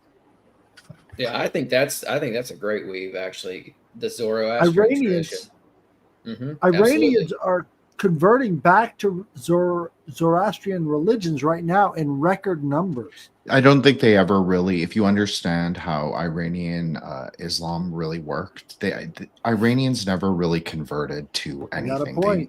They've always been Zoroastrian, Mandean, Manichaean. They've always been a mystery religion country. The rumor was even during the 70s that the king or the prince, I'm forgetting. I'm sorry, Lisa. I'm not being exact. I know I should be more specificity. The rumor was always that he was a Zoroastrian, that they would import like all these animals, like very like that Rodolfo guy in Mexico. They would import like lions. That's part of Vedic Yajna. People want to talk about like return to the worship of the ancestors and the gods. Like that requires human sacrifice, eagle sacrifice, elephant sacrifice, lion sacrifice, horse sacrifice, literally every day into a like a huge Yajna fire. So this is not a realistic. It's like the click backwards that we can't really go backwards to like a Vedic kingship. We have to sort of move forwards, and I think that's also like the Tonka that Nick brought up before with the goddess holding it. Like that is the goddess of the pole star.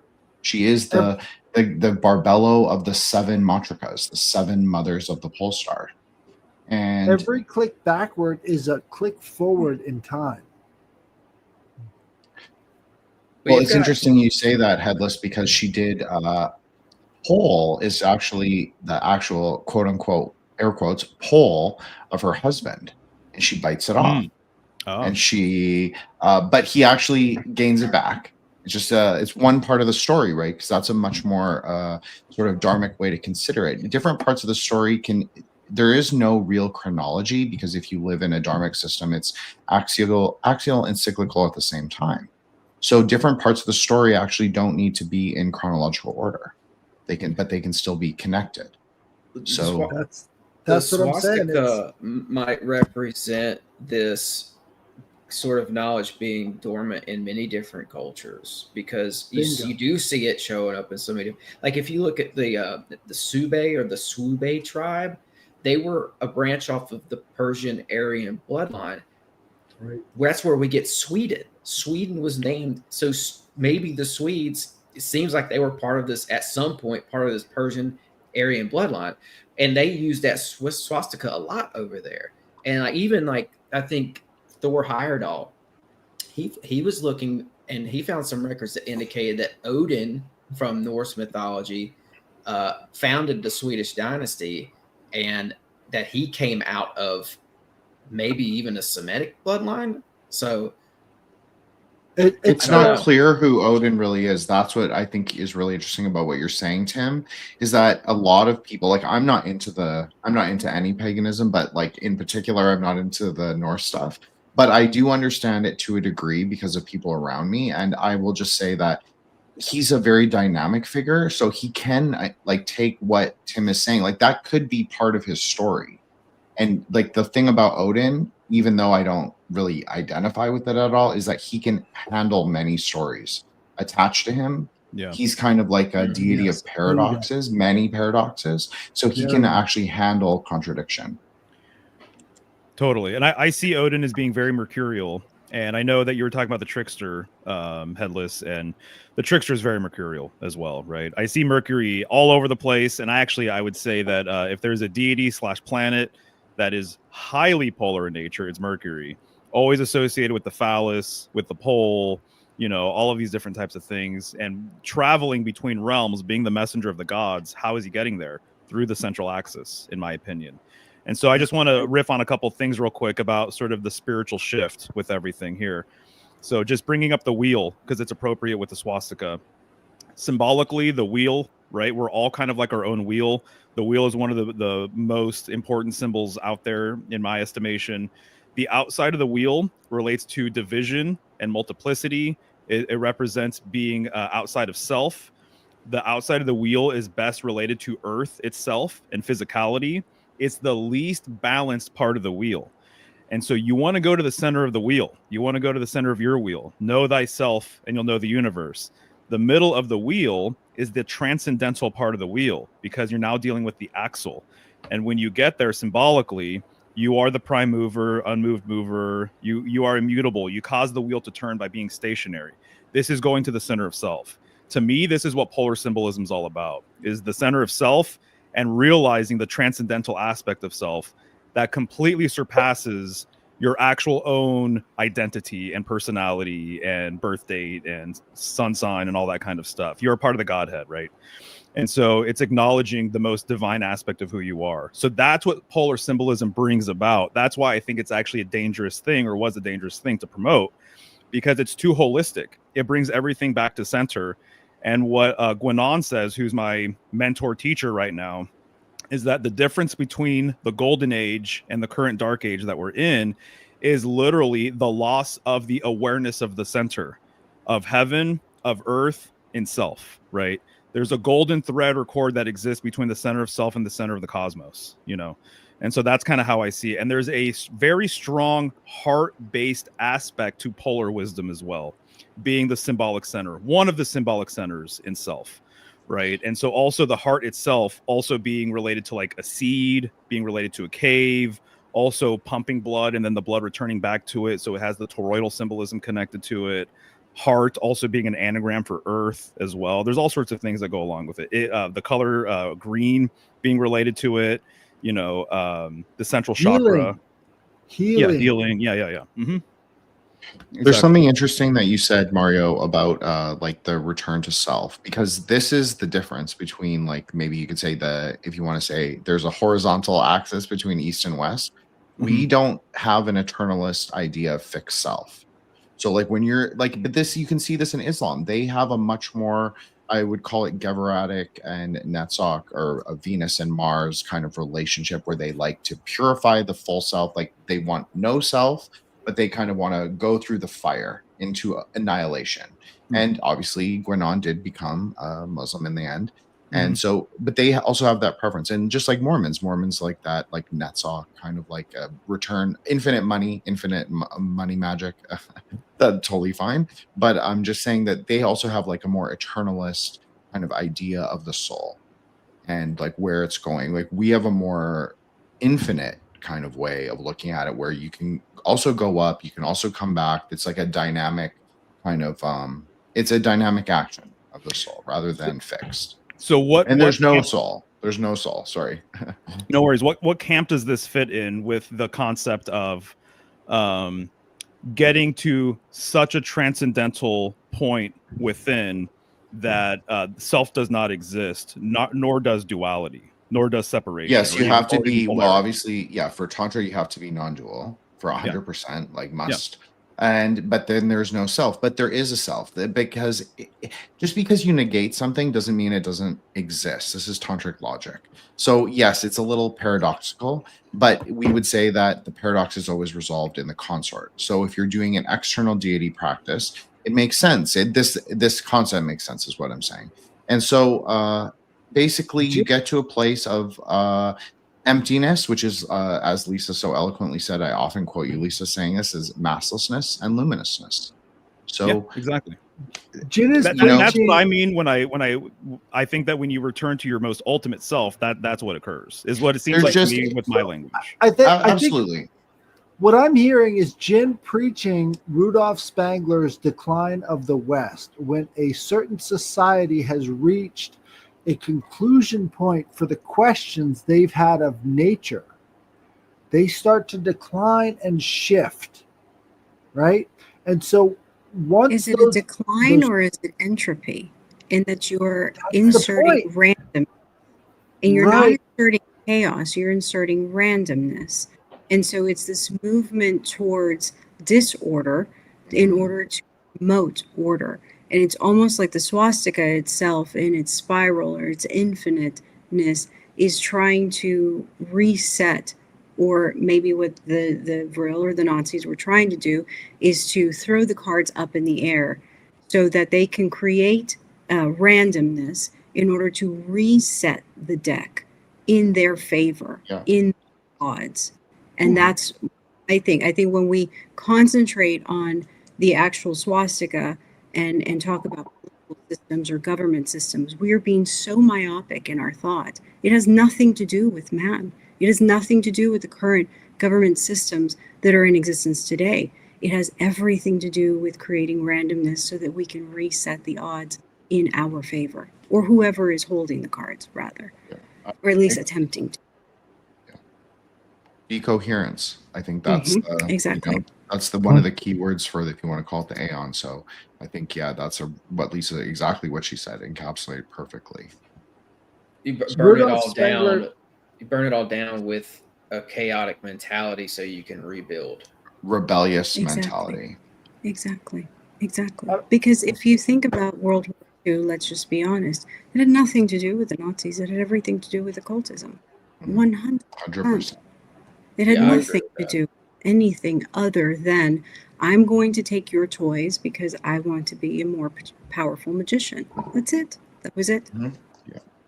That's all words. Pretty much. That's what I think. 100%. Yeah. It's Oswald Spangler. I kept saying Rudolph, but it's Oswald Spangler, Decline of the West. He was not part of the Nazi Party, but he was making a quantitative review of the different societies that had risen up and then fallen down. And so what he concluded was, when they had answered the questions that started those societies, then they ended up declining and shifting into something else. And so I think that's a really potent examination of history, is because all of this stuff comes from the mind first, And so the mind of the people participating in that society end up creating the egregores that can be answered or declined. You know what I'm saying? So that whole shift, I think, is pretty specific to what we're going through now in the United States and why it's so polar. It all draws back into itself. Also, the Nazis knew that they couldn't show the world certain aspects of their full character, especially the occult stuff. And that's why we're playing catch up right now. And a lot of people are finding that there's a lot of information out there that's kind of been hanging out in the shadows. Like, you can't just watch a lot of World War II documentaries and expect to know the full nature of what went down with that war. And like, the Nazis were really good at masking certain elements of their character. Like, even when they held the Olympics, they put on a totally different, facade for the world. They stopped being racist to the Jews out in the streets, and they were harassing Jewish businesses. They stopped all that, and they did other things. They put on a mask for the camera. They knew how to mask this stuff, and even like, if you look at the story of Hitler and the clairvoyant Hanussen, Hitler kind of used him, got a bunch of knowledge out of him, including occult knowledge and how to use mandrake root and all kinds of stuff for ritual purposes. And then they killed that guy. They killed him. So they cleaned up after themselves, especially with this occult stuff. There's so many good examples of people that have escaped from both Nazism and communism, because it seemed like dueling magicians, right? And you see a lot of this because if you look at how the Nazis rescued El Duce, the boss of Italy, is they used a bunch of dowsers. They used divination. Right. I love that you know that story. It's awesome. But here's the thing. They were also using it to do sub-hunting. They were using dowsers to show them where these different submarines were in the Atlantic. Yeah, there was an admiral in the Nazi Navy who had some sort of divination school who beat going the Nazis. Who beat the Nazis. Gerald Gardner with his cone of power. Have you ever heard of the cone of power ritual within Wicca? It's the polar symbolism. You're just going around in a circle and you're building up energy and you're driving it out towards whatever target you want it to be. And they did the cone of power ritual to disrupt Nazi dowsing, which creates an analuma, right? I mean, you're creating a figure eight every time you're dowsing with the pendulums over a map. So that's polar symbolism over solar symbolism. Even basic terms.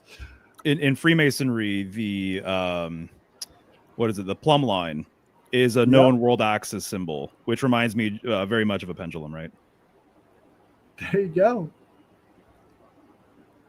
So one of the things I was going to bring up as well is, Vril was brought up several times, right? And so I have a take on what's going on there with that. It's been honestly years since I really dove into that information. One of the things I heard recently as well is like the well-known photos of the women of that society, Maria Orsic and stuff like that. They do look doctored. They really do. It's very, very soft, sort of lacking deep. I've been using Photoshop. Oh, damn. Yeah. Back. While he's frozen, Mario, you froze there for a second, but I missed part of that, but I will agree with you on that. I can't find a lot of credibility to any of those Vril Society pictures, but what were you saying? Right. Yeah, exactly. Well, one of the details that really interested me years ago when I was diving through all this stuff was the relationship to Aldebaran. And this is a massive royal star in Taurus, right? It's the eye of the bull. So in the Taurus constellation, you have two stars that represent its eyes. You have Aldebaran or Aldebaran, and then you have Ayin, which is like Hebrew for eye itself, right? And Taurus and bull and cow symbolism has been something that I've been interested in for a very, very long time, actually. It was one of my first deep dive rabbit holes was the cow and the bull. And so I've always been interested in it. And then, of course, you can't get interested or you can't dive into Taurus symbolism, the constellation, without getting into the Pleiades as well, right? The Seven Sisters, it's often called. And so one of the things that Vril Society, lore basically says is that they were in contact with their ancestry from Aldebaran, right? And so to me, I find a lot of symbolism connected to Taurus and the Pleiades very intriguing when people make reference to either it being an exit out of here, a gateway here, or that their ancestry or that they're in touch, with other beings or what have you from that neck of the woods in the heavens, right? And so my personal take is that this axis between Taurus and Scorpio is actually a newer modern axis that basically took off during the solar age, during heliocentric times. And so with Taurus, again, you have Aldebaran, massive royal star, and then opposite of Taurus is Scorpio, and you have Antares, which is the heart of the scorpion, right? And so between Taurus and Scorpio, it's been referred to as, Taurus has been referred to as the, I believe the Silver Gate or the Golden Gate, can't remember which one's which. And then Scorpio has been referred to as the opposite, a golden gate or a silver gate. Taurus has been referred to as basically the gateway to hell because it is opposite of Scorpio and it's opposite of the galactic center, right? Scorpio, when you're looking towards it, you're actually looking towards the galactic center. So this axis is really important. And so my personal opinion is that actually all of the axis polarity signs in the zodiac are also really important. And so you can look at the zodiac if you're going by 12 signs. You can study the 12 signs. Obviously, I do encourage that. That's what I do on my channel all the time. But it's almost as though there's like 6 pairs of signs, right? So there's 6 sort of axes that cross, the ecliptic.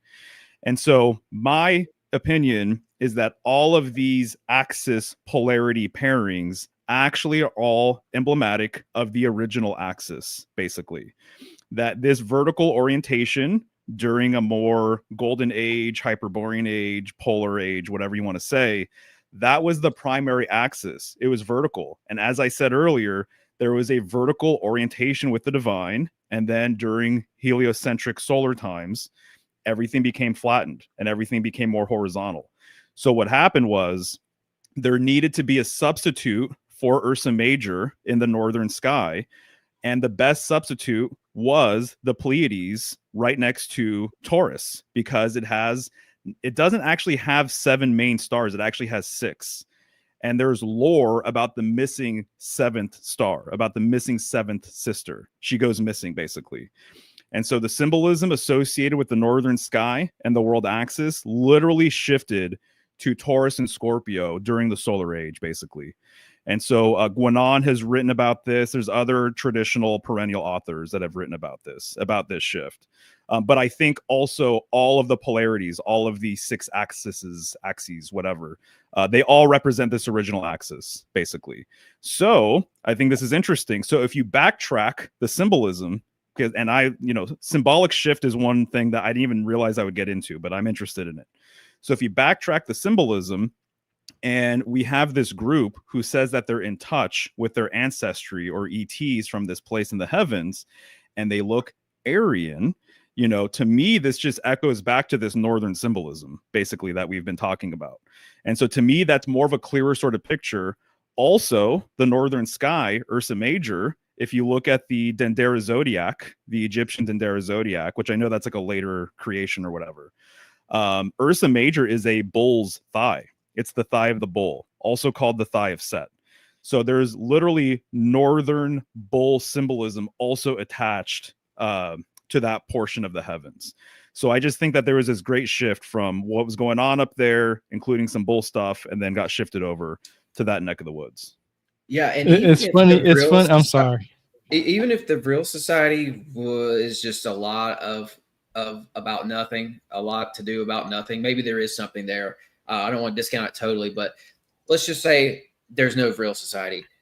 Some of the Edda Society or even the Thule Society, those guys was, like I said, they were in all these other orders.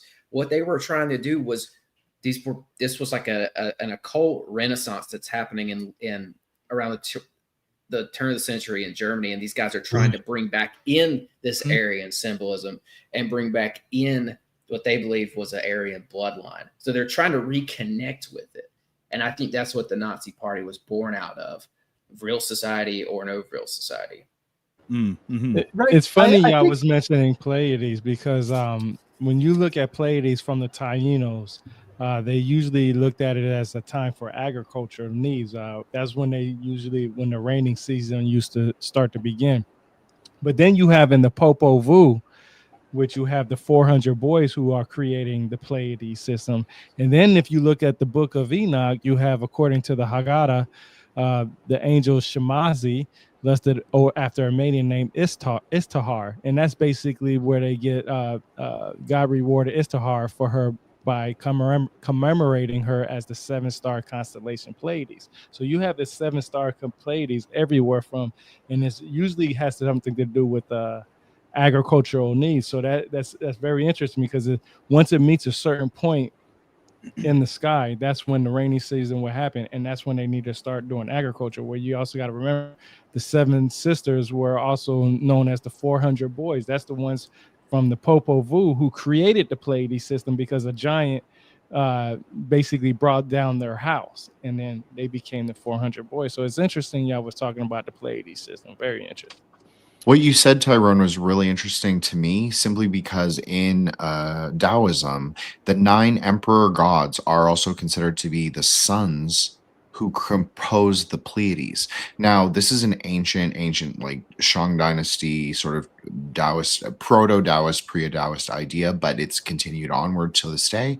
And there's a conflation that has happened over the last like 2,000 years where sometimes they get associated with different constellations, different planets. It's never quite the same, but the oldest story is that they are the sons of the emperor, the Jade Emperor usually, but not always, who then comprise, the Pleiades. And then also to what Mario was saying, there's a really interesting story from Nepal that says that the Matrikas, or the Pleiades sisters, who are called mothers, not sisters, but that can also be called sisters, so it can be either or. There's actually 8, so Ashta Matrika. So then that means that there's a hidden 9th, so that can be understood. But then also going back to what Tyrone said, so the swastika would have been that symbol that Lisa said, the swasti, to when at the quarterly turn of every year, you would worship a quadrant in the form of the goddess riding a lion.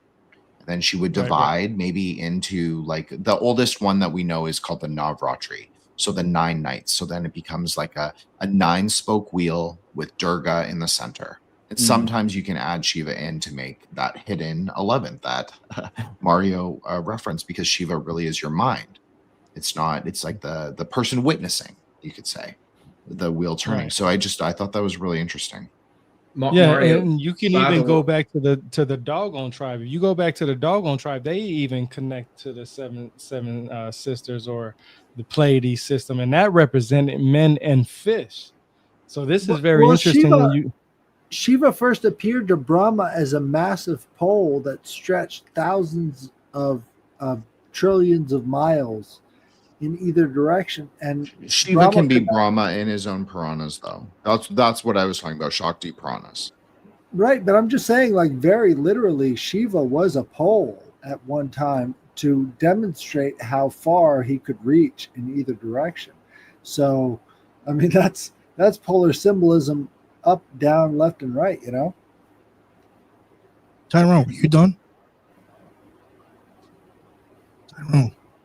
Yeah, what's up? You done or no?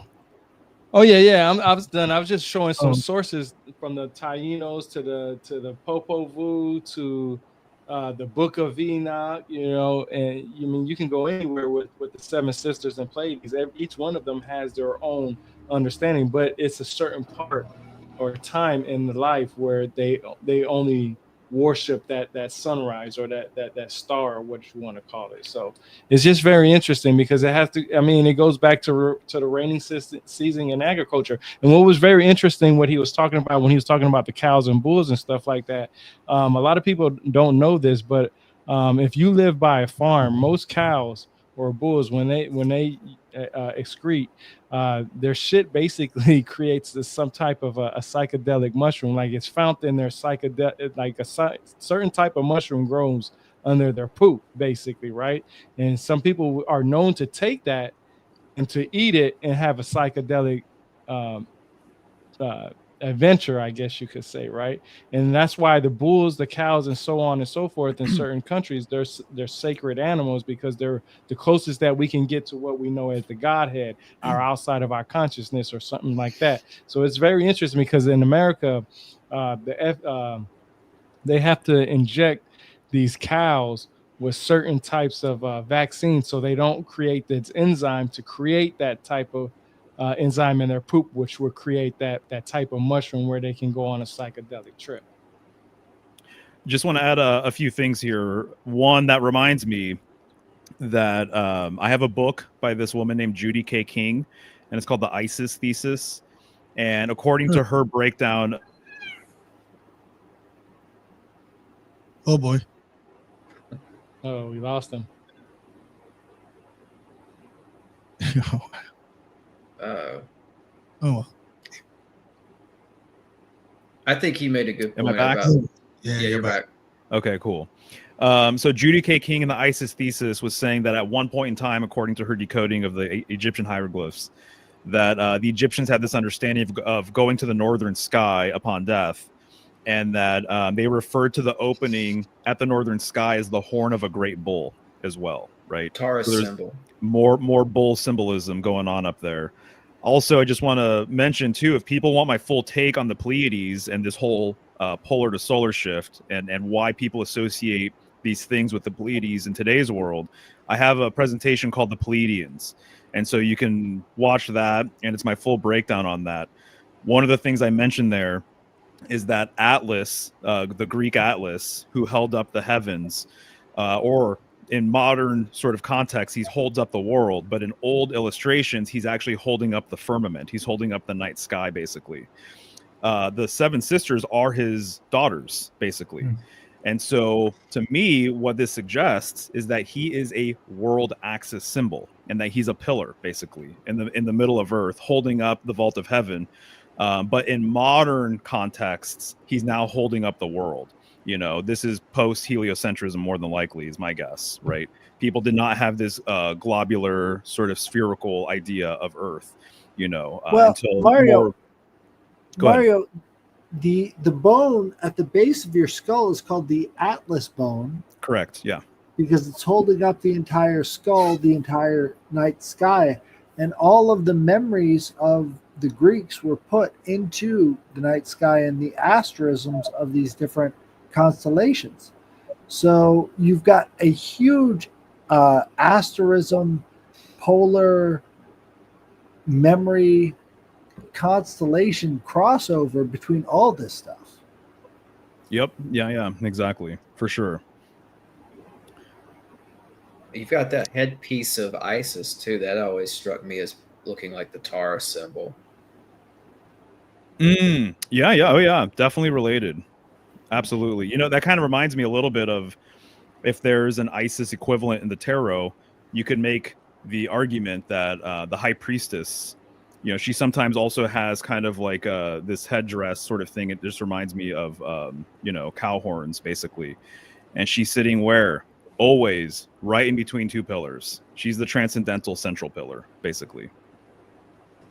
What you said about the seven sisters, sorry, the seven sisters, it reminds me of the genetic experiment where they have determined, I don't know if it's been modified since, but they've determined that every single human being has come from one woman, and it's called the seven daughters of Eve theory.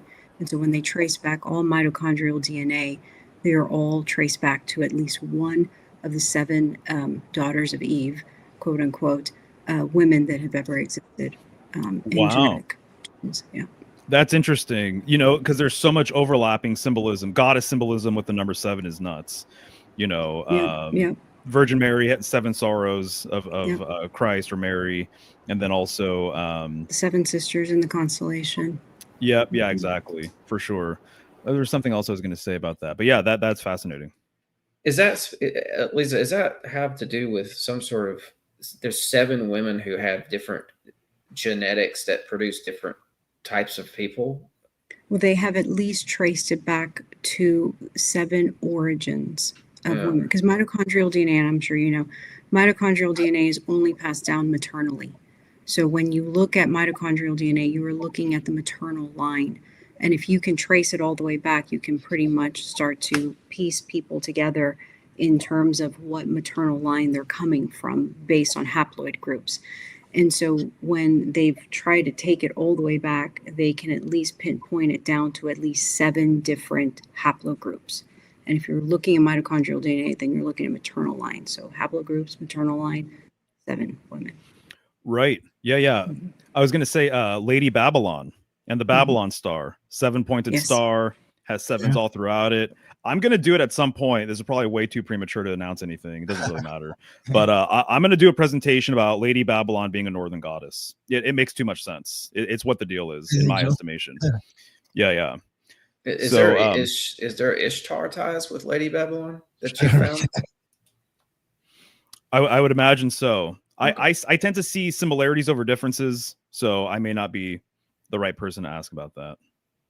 Believe it or not, the reason I even put this image up is some of the stuff we talked about is actually, believe it or not, in this image.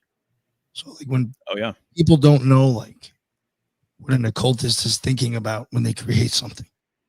Mm-hmm. There's a lot of stuff in this. The eyeballs in here, you know. Yeah, definitely. I was also going to mention too. Someone brought up the Pleiades and fish symbolism and whatever. The oceanic aquatic symbolism with the northern sky is completely off the charts as well. And one example of that is the Saptarishis or the seven rishis, the seven sages, being like fishmen or traveling by a fish, like as an ark or a boat to Earth, right? They're always associated seemingly, with fish symbolism in one way, shape, or form. So the idea of like seven gods coming from the northern sky is kind of a classic thing.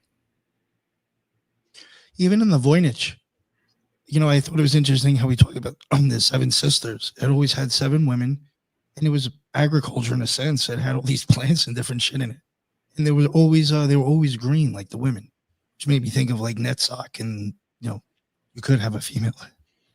Netzach. So which goes with number 7. So totally, yeah. Another thing I did want to try to do, if possible, I can't forget about it. I wanted to go over the hexagram ritual, but my voice is too fucked up. If you want, I can quickly. You want to talk about the midnight? Whatever. Oh no! In the ritual, it's called the hexagram. So obviously, you got a hexagram. There's the LVX formula. At one point, you make the swastika. That ritual existed before World War II. So in a ritual that was used by a lot of magicians, already incorporated the hexagram, because you're drawing that as well as you're doing it, and you're throwing up the fucking swastika in it as well. It's even said. And then what's interesting is that if you don't want to use a swastika, you can put one arm up and one that way.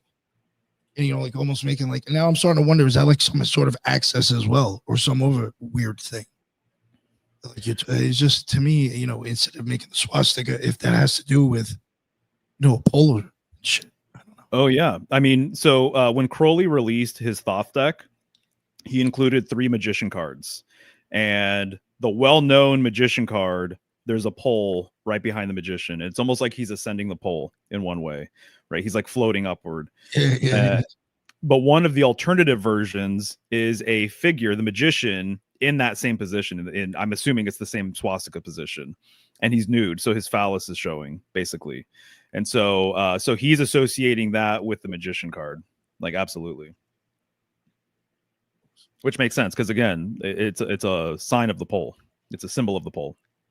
So here's the mitochondria that mad scientist was talking about, the haplogroups and the 7 daughters. You got Ursula, Xena, Helena, Velda, Kentapera, Swedish, Terra, or Kentapera, Terra. Oh, I'm sorry, Velda, Terra, Katrine, and Jasmine.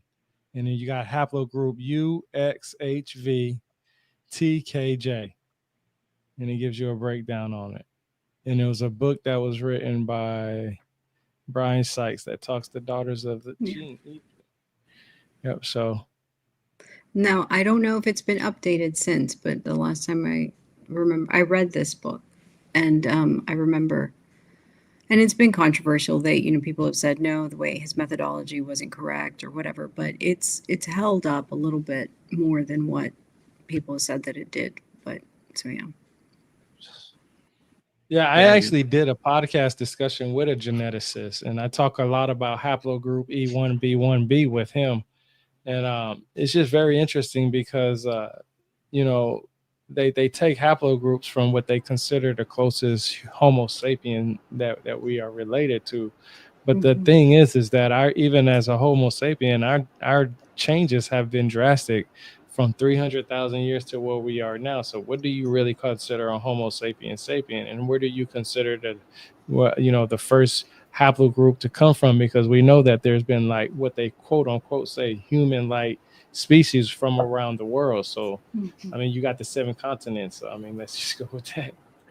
Yeah. Also, just want to say that the number 7 correspondence with the North is so strong that if you look at older Latin maps, The north is labeled as septentrio, right? Sept, as in like septenary, number 7, right? And so even there's all sorts of lore and things to talk about with Set also basically being related to Sept, pretty much, and September actually being a reference to the number 7. And so it's so intrinsically tied that you'll see literally a reference to the number 7 in maps for the northern portion of Earth. So it seems to me like that the $7 of Eve doesn't really work with or jive well with the out of Africa thing. And, just that's just my perspective upon seeing this today. But I saw that they had one of the Swedish groups mentioned there as well. And I'll just throw this in real quick. Like that Swedish Norway dynasty possibly started by Odin, if we're to believe Thor Heyerdahl's research. They come out of the Caucasus Mountains, as did some of the Hindu groups that went to India, like the Brahmin class. They came from the Caucasus Mountains, if I can say that correctly. And that's known because of DNA tests. And I think I mentioned this earlier, but I'm mentioning it again because that means like you got two groups there that seemingly look to be very unrelated. I'm talking about Swedish people and people in India. They don't, but if you go back far enough, it's all seemingly one group that they came out of. And to touch on Lisa's point, maybe they were using that maternal bloodline as well. And part of the bloodline has to do with carrying along the knowledge of your ancestors and the symbols of your ancestors, like the swastika. Yeah, and I think one of the things that we have to bear in mind is that the sun wasn't shining as hot as it did today as it did back then. The sun has gone through different seasons, whether it's every 11 years or whether it's every 100,000 years.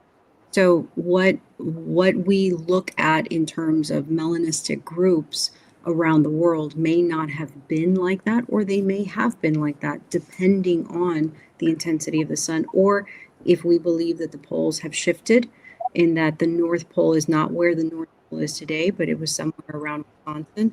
I mean, we're talking about a whole different shift of, people, land masses and what have you. So I don't think, to not hold on to exactly the map that we see today as being the ultimate, end all be all.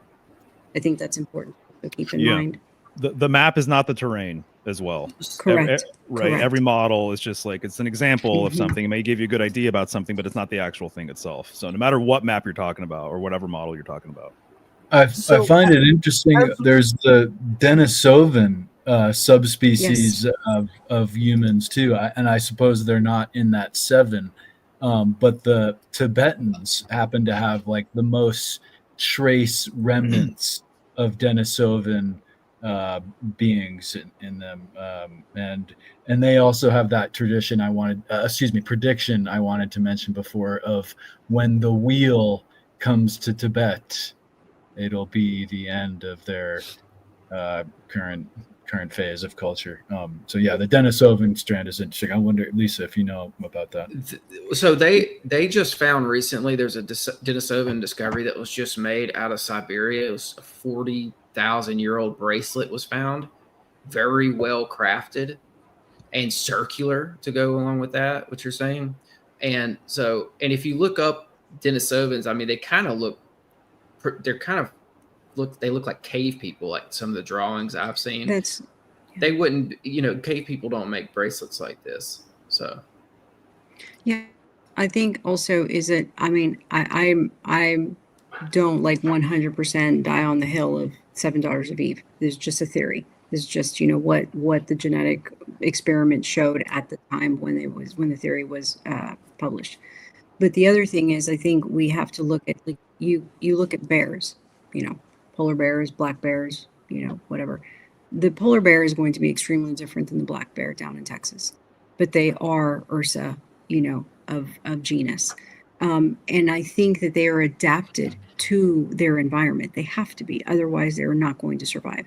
And so when you're looking at the peoples of Siberia, they would have to be larger. They would have to be caveman-esque, because in order to, increase in surface area increases survivability.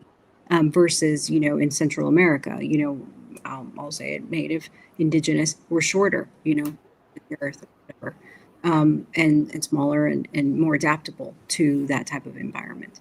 So, and like what Tyrone was saying, I mean, there are many, what's it called? It's not just Homo sapien. There's been Homo erectus, Homo habilis, Homo. I mean, it just, the list goes on and on and on. And I think this is where you see the mixing of the different genus species to ultimately get where we are today. So I would agree. The Denisovians do not look anything like, let's say, people from Central America or the Toltecs. They were saying that the Toltecs have probably the most haplogroups of all people that they've ever surveyed. So, yeah. This is reminding me just one way of looking at things symbolically. Some polar, I guess, advocates, enthusiasts, whatever, have mentioned this idea that the world tree in the polar age had 7 branches, but in the solar age it has 12, which I think is kind of interesting and symbolically at least relevant. Well, weren't you saying that there were 7 constellations closer to the pole back in the polar age? Yeah, I've heard several ways of it being put. I've heard that there's 7 stationed zodiac close to the pole star, also 8 constellations around the pole star. And the example I usually bring up, this is probably what you're thinking of, but in one of my resources, the guy was making the claim that there were 8 constellations around the pole star in the polar age, and this was in China, and that each constellation was emblematic of one of the trigrams of the I Ching. There's 8 trigrams, 64 hexagrams. And then when people became more solar over time, for whatever reason, that those 8 constellations shifted to the path of the sun, and then they added 4 more constellations, making 12 constellations. Ethan, I'm throwing it to you. Get it. Grab it. That was for you. What? I don't know. I thought you were the Lord of the Trigrams. I don't know. Oh, well, I don't know too much about it, but it is based on, it's the 8 multiplied by putting 2 different trigrams together. So that results in the 64 potentials. So I mean, it starts in the Taoist theory. It really goes from what is quite simple when you explain it verbally and mathematically, if you will. But everything starts with the Wu Ji, or the nothing, and it transforms from these 2. You could look at them as polar forces, and that being the yin and yang, and that expands into 4 forces, the major and minor yin and yang forces. And as time went on, the trigrams were developed, and that's considered, it goes around the Tai Chi, or rather what we call the yin yang symbol is the Tai Chi, which means the grand ultimate polarity, which is interesting to this whole phenomenon. And then that resulted in, with the 8 trigrams with the I Ching, it puts 2 trigrams together, resulting in the 6 lines, if you will, and the 64 potentials. Jin said something earlier that I thought was really interesting. The combining of these 2 forces in an axial and cyclical combination. I don't know, in those symbols that you shared, it might have been in there, but the quartered circle comes to mind as being Yes. a really powerful kind of, the combination of the axial and cyclical. The Taoist Bagua system with that is the set of hexagrams and trigrams. It's really all about the I Ching, which is a great reading to explore esoteric symbolism, primal symbolism, really. Right. You just have to mention the fact too. Whoop. Okay, I think I cut out. I'm probably back. But just symbols that rotate, the wheel, the classic yin yang, right, symbol, which my understanding too is I think that the primordial way, the ancient traditional way, is counterclockwise once again, which is interesting. And then also the Cancer glyph also looks like it's going counterclockwise, not clockwise. And so it's all the spin of heaven, in my opinion, right? The spin of life, of all things. The dice. You spin dreidels too. Yep, there you go. Which I've heard actually started off as a German thing. That dreidels were more of a German thing, and then German Jews adopted it. That's my understanding of things. You know what? Have you guys ever looked into dreidel symbolism, by the way? I'm not. No, but I've been interested. I don't know if this is, I mean, again, if they adopted it or kind of, took it for themselves or whatever, cultural appropriation, whatever. I heard one rabbi breaking it down. I think this is so telling that the way he broke it down, the esoteric symbolism of the dreidel, is that each side of the dreidel has a different Hebrew letter. Each side of the dreidel represents one of Israel's enemies, and that they constantly are on guard because they're always surrounded by people that want to kill them, pretty much, and that they consider themselves to be the center of the earth. And so the dreidel spins just like a top, right? And so it is an axial symbol, but the way they perceived it, at least according to this rabbi, is that it's all of their enemies, constant enemies surrounding them, pretty much. So That makes for so what much it's sense. Wow. Very paranoid. Whoa. Yo, right? Who Yeah. even wants to like live thinking like that? Fuck. So I had my favorite Nazi symbolism pulled up here. Oh, okay. So It was a my joke. guy, Gotz von Berlichingen. And Okay. let me pull him up here. I gotta make this quick because Myra's got to bounce. Sorry. Yeah. So Gotz lived in the 1500s, and he got his arm blown off by a cannonball. And he was a mercenary soldier who fashioned for himself a fully articulated metal arm. And so they called him Gotz of the Metal Arm. And he is known for the Swabian salute, which is lick me in my asshole. And so Beethoven actually wrote a whole symphony for the Swabian salute, which was him shaking his metal arm at this lord who was trying to invade his castle.